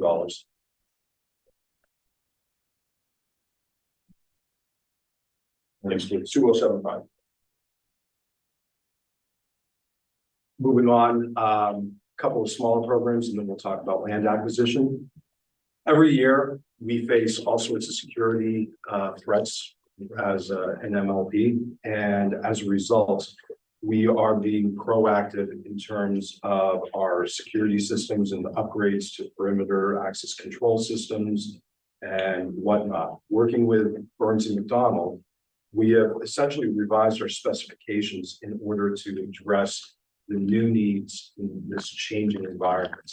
So for 2024, we have budgeted $325,000. However, over the course of the next several fiscal years, we're looking at $800,000 altogether.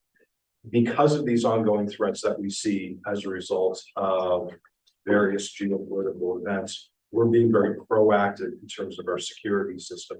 And we have a really phenomenal director of security and IT who is addressing these threats on a daily basis. So we want to make sure that we empower him with the correct tools in order to harden our systems.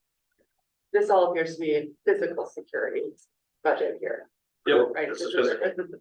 there may be separate cybersecurity. That's all in the software budget. Yeah. And training Got it. and procedures. This is physical, and also the big difference. And is that we had actually started this project a couple of years back and. For a whole bunch of reasons tied to COVID, et cetera, but. At the end of the day, the change between then and now is the increased importance of us providing. Harder. Stringent security around our substations, which are not manned, typically not manned 24/7. So we've got some of the changes from the original budget, which was under $600,000, is tied to the substations in particular, which is, we got a plan.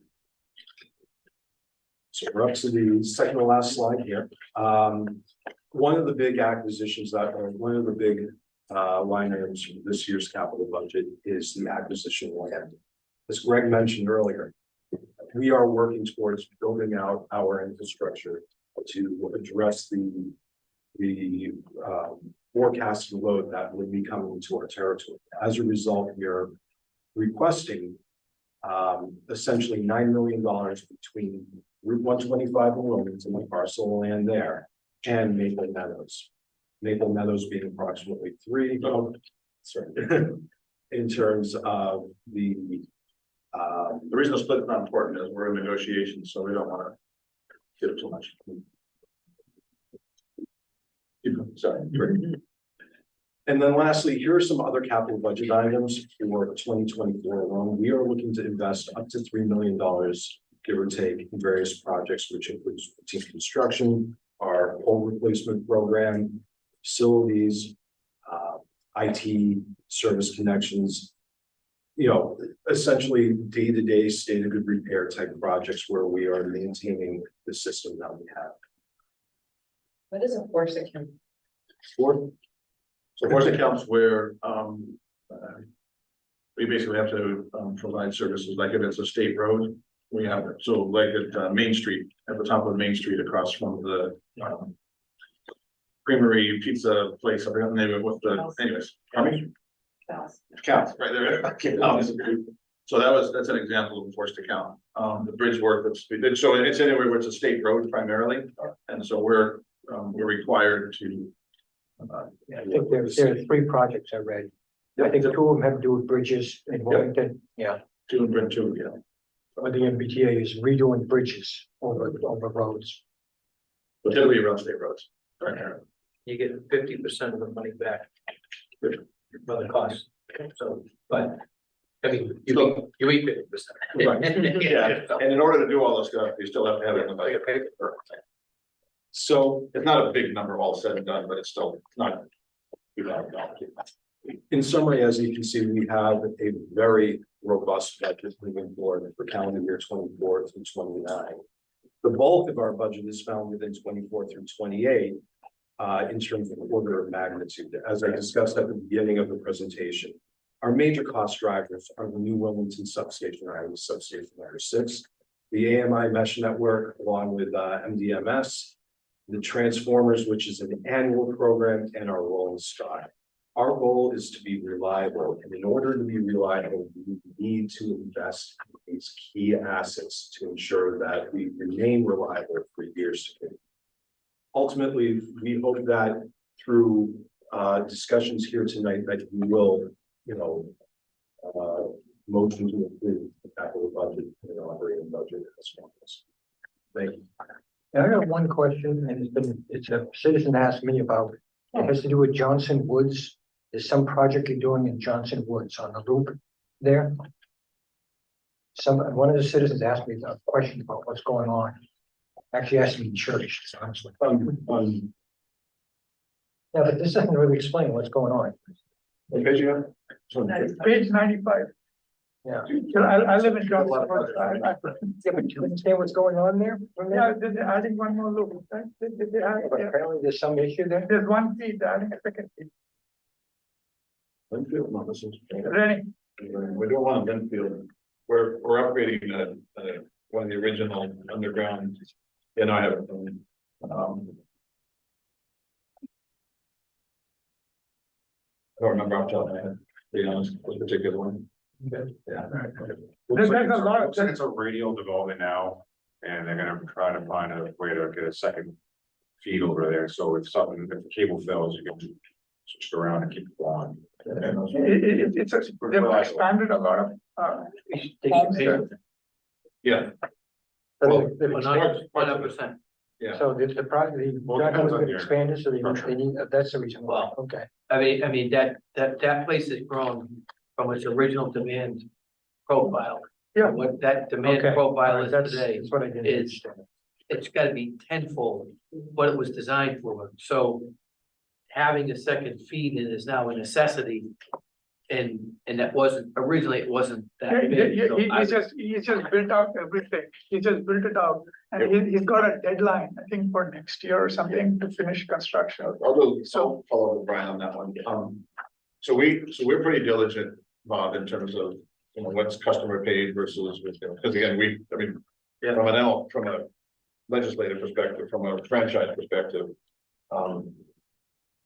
Upgrades and investments that are specific to a particular property need to be borne by the property, ones that can be shared by more than just that separate property. Yeah. So again, I know that we're pretty diligent on that, the engineers have been, pretty diligent on that as well.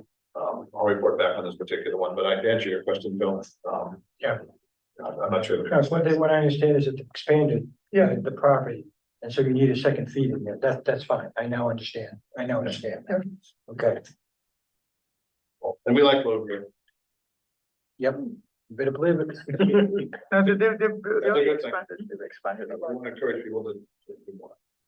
Okay, is there any other I'm not sure if questions? it's just due to expansion, it sounds like they're trying to keep the loop, so that doesn't necessarily mean they're gonna diversify the load, you can put all the load on one cable. Yeah, that may be narrow. So I don't know if it's for reliability to provide a second feed to be able to keep people going if the cable fails. Yeah, I don't know. Or if it's because the load is growing so much, they can't put it all on, say, one phase and they need to bring a second phase. I mean, Yeah, it's not clear, but they pop buildings in like popcorn on that development, it's amazing.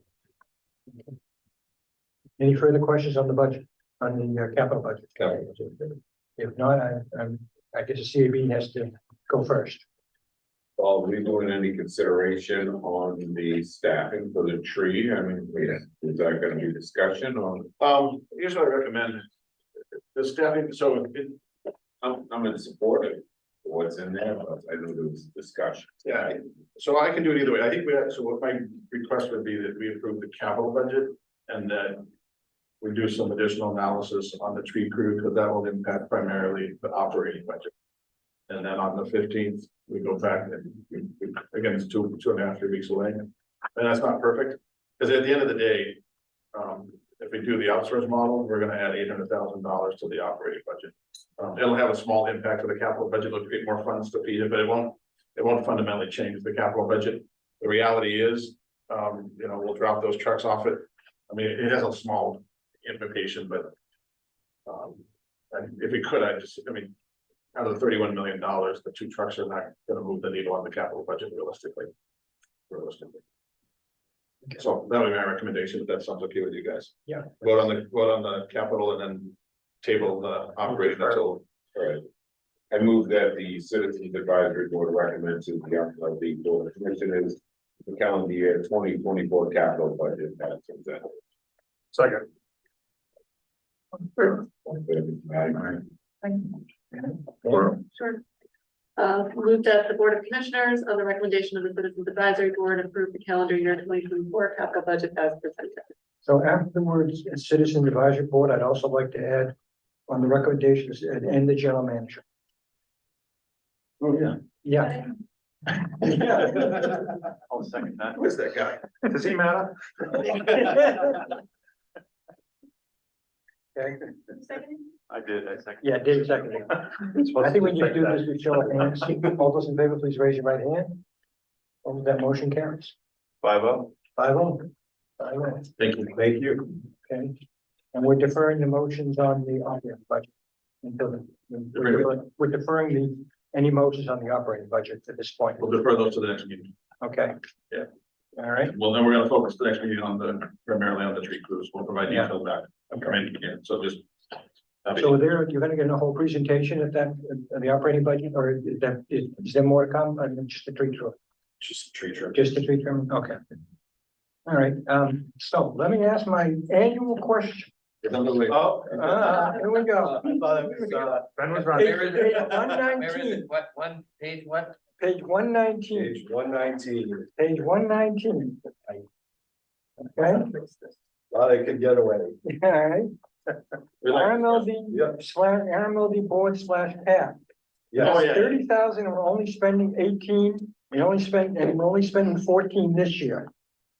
We talked about last year, you know, I tried to cut it, but we talked about coming up with some of the plan to spend that money. Because we're actually working that into the rates, you know? Access Yeah. be distributed. I give you. You're being recorded. To spend that. Bill. Like, what yeah, page is it? How much is 119? 119 and line. It's basically, it's a second line up from the bottom. Where it says Yes, total there it is. variable Got cost. it. Yeah. Part of the reason is I did not spend ratepayers' money going to NAPA this year. Yeah, The- fewer people went to Napa this year. Yeah, Yep, so in terms of that, I encourage you to go to NEPA. I encourage you to take advantage of the opportunities to get out there and connect, especially with the new members of the Board of Commissioners within the industry.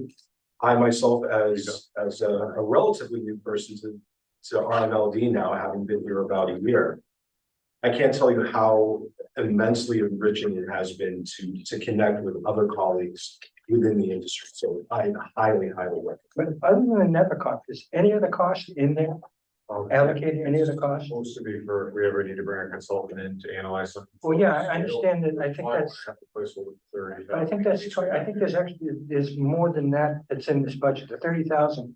I think that number is 20,000, I believe, but there's more in here. It's 15 for the CAB and 15 for the DOC. That's how it Okay. came to be 30. Well, I think under the CAB agreement, there's a set amount they're supposed to get. It's 15.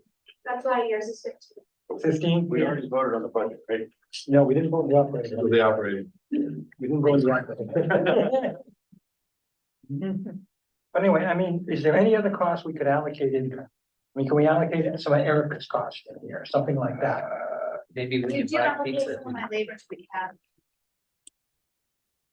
Did I did? When we, Uh-oh. turn night, we go All early. my Chinese relatives are in Maybe, jail again. Good idea. Real expenses, if go in there, that half, Yep. with $1,000 over the course of the year. Pizza that you did not get for tonight.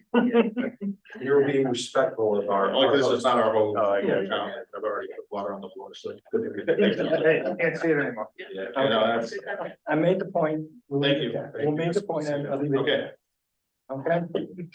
okay. We use it to offset the rate increase. Yeah, you can laugh. 8.3942. Okay, so then they just scheduling, we got some subsequent CAB meetings and the Board of Commission meeting. And you got the warrant schedule and the future meetings. Is there any discussion on that? Any problems, with anybody? If not, before the CAB adjourns, I think this is George's last meeting. Yeah. After 100 years.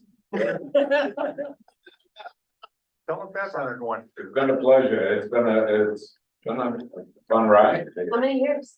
I think just over 14, almost 15 years. Not quite as many as Phil. I think he was a kid when it started, But, yeah, I came in just as Vinnie Cameron took over. Yeah. Remember that? Mm-hmm. Yeah, so it's been a pretty good ride, and you guys do good work here. We all do good work. Team member. Yeah, it's a team effort. Aren't you on like a dozen other boards? I am. It's funny, we were talking about that in our clerk. She's saying, you are the most, you and she was. You win. I win. Yeah, so Dennis is gonna fill in on all of those. It's funny how they keep going my way. 24 minutes, no rest ready to work. Oh. Yeah, so you've been a valuable input too. You've been very valuable input to the board. And I'm really not going anyplace quickly. I'm on a couple of other projects that I'm gonna help consult with and go through, so. We're gonna communicate on other things in Bloomington. I'll be working with Dennis as it transitions through, so. He'll be taking over officially, my position moving to January 15th. So, and then I'll be working on other things, so. But we have two moving, so will the select board appoint another Yes. cabinet? Yeah, that will be picked up. So as a going away present, we have your light meter. The glass don't fit on the top of it, but they left it in the box because it's specially packaged. Surprise. Meter. And that meter is a working meter, like right now, is it spinning? Barely. What's the cost per minute on that? Yeah. See, this is North Reading, it's a school building. 22 cents per kilowatt hour. Okay. Thank you very much. Thank you, George. Thank you. Thank you very much. And thanks, George.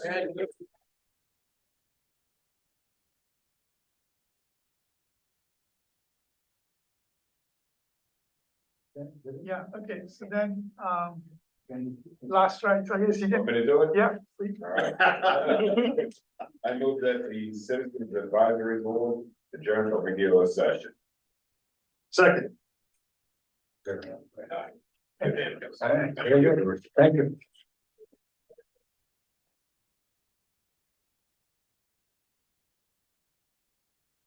I still have to see him every day until January 12th.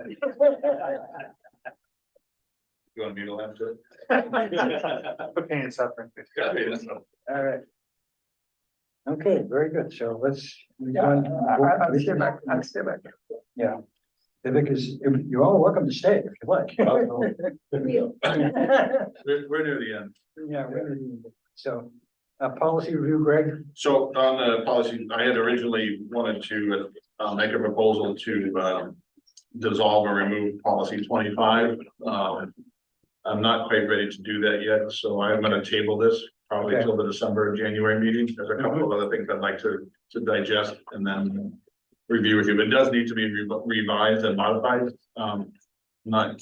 So I'd like to table that one if I may. Okay, that's fine. We'll just leave that. Okay, great. Okay, and then you've got a procurement? Yes. Okay, so procurement is in the back of your book. This is the first part of the AMI mesh MDM investment. This is what MDM stands for, is Meter Data Management System and Customer Portal. We're gonna pull it up. But so we've been working on this for a while, but back earlier this year, February 9th, 2023, we sent out an invitation for proposals through Middlesex Daily Times, Chronicle. We posted on the RMLD website for basically sealed proposals for meter data management and customer portal. Invitation for proposal was sent to 35 companies, and sealed proposals were received from 6 companies. So we got 6 proposals back, including Harris Computer Systems, Cogsdale is the platform that is on that. Data Capable, IP Keys, Professional Computer Systems known as PCS, Trinsic, and Utilismart Corporation. All but Data Capable met the requirements of the IFP, so that we proceeded to review them on technical merit. Or before I get to that, so the sealed proposals were publicly open and read out aloud at 11 a.m. on March 15th, 2023. These 2230 Ash Street, Massachusetts. The proposals were reviewed and analyzed by the staff. We actually did a really good process between the engineering team, the grid assets team, the IRD team, and the purchasing team in terms of clear criteria going into this one. At the end of the day, so I guess you guys have to do the motion, right? That's how we normally present. They do the motion. Right. So Finish the presentation. yeah, you'll do the motion. Then we'll get the motion.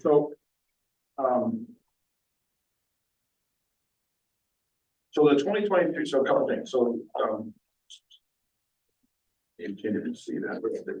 So in your package was some detail analysis, so we basically looked at the feature functionality. So what an MDM system does, it's basically software, hosted software that looks at all of our meter data. We collect about 1 billion points per year.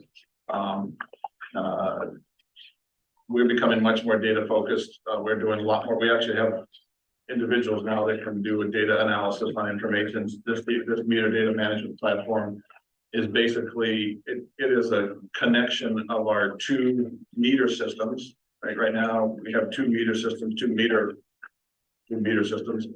So this basically will connect those 2. It'll connect to our outage management. It'll connect to a bunch of systems internally to allow us to automate several of the processes, but also do a lot of data analysis and data forecasting and do better billing. It is, as we had talked, I think 3 years ago or 2 years ago, it's step 1 of our AMI advanced meter infrastructure upgrade. We originally, 3 years ago, the estimate was $281,000 for as a capital item. Bids came in roughly around $400,000 from the capital perspective. And then there's annual software upgrades on top of that to the tune of about just under $70,000 a year. We ended up selecting professional computer solutions for the MDM system and customer portal system. There are actually 2 pieces of it. There's the MDM, the pure MDM system, and then the customer portal. And part of the MDM system would feed the customer portal. We specifically broke it into 2 blocks. We bid it together because they typically are related. But we're asking for approval to move forward with PCS. The total number will end up being $470,000, including the first year. So $70,000 of it is the first year of maintenance fee. But we will do that in 2 steps. So half of that will be for the MDM system, which we'll implement, and then 6 to 9 months down the road, we'll reevaluate if we proceed with the customer portal system that's part of the package, or if we take a different path on the customer portal package. The reason why we might not proceed with the customer portal package on this particular bid, the fact that bid together, we need to approve them together. We want to do that. But at that point in time, we will have done a website update. We will have redefined some of the work that we want to do on the mobile app, etc. So we might actually go out for a second bid process for the customer portal itself. But that's a secondary point. So from a we always think about cash.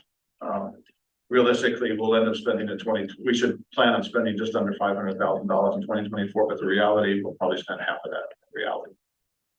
But at the end of the day, we went through a very clean bid process. We had a lot of input, which is good. And we ended up choosing PCS. The reason why it took quite a bit of time to get to this stage to ask you guys for approval, we're hoping to do this back in August. It's just working through contract stuff. So we can't present anything to you until we have a final contract, which we have finalized.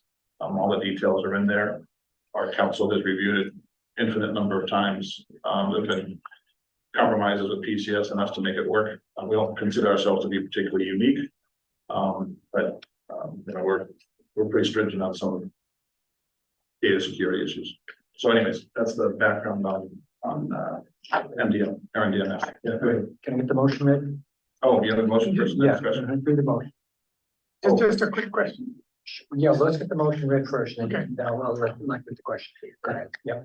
Move that IFP 2023-01 for meter data management systems, MDMS, and customer portal be awarded to Professional Computer Systems, LLC, PCS, for a sum not to exceed $500,000 pursuant to MDLC 164, section 56D, on the recommendation of the general. Is that second?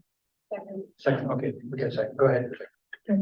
So you said you had a lot of discussions around the contract. Do they know that you may not do the second phase? So is that Yes. transparent in the contract? So we specifically asked them last week. You know, if we get approval to proceed, there is a scenario where we proceed with the MDM system but not the customer portal system. And they said, yes, the 2 are unbundled. We're not committed to them. Okay. Proceeding with the MDM does not require you to do the customer portal. So yes, and we asked that question specifically, partially because of feature functionality, but Right, Pam. How many years of service are we signing up for? 3 years, it'll be a 3-year program. 3 years. Yeah, so there'll be roughly $67,000 for 3 subsequent years. Okay, and then, I just was looking at the analysis Yeah. that Bill put together. It noted something about cloud cover not being included, but it just brought up a question, if they create additional, data points, evaluation points, capability, is that automatically included in that service fee? As they do upgrades, as they. Yes. Yes. Okay. Yeah. As part of the SaaS. So, solution. so we actually, one of the things that was again, they focus on the municipal utility, this is for PC, this is their specialty. One of the things that they offered that was kind of unique is 3-year warranty that included all the upgrades. Okay. As part of it, which is good. for us. Thank you, yep. Really good. Further questions? No, I'll call for the vote. All those in favor, raise please your right hand. Motion, let the record show, the motion carries 5-0. Okay, Thank you. anything else that any board member wants to bring up? If not, I will entertain a motion to adjourn. So, Mrs. Talbot, move to adjourn. Is that seconded? Seconded. All those in favor, please raise your right hand. Opposed, that motion carries. We're adjourned. Thank you all. Thank you. Thank you, George. We're gonna miss you. Yeah. Yeah.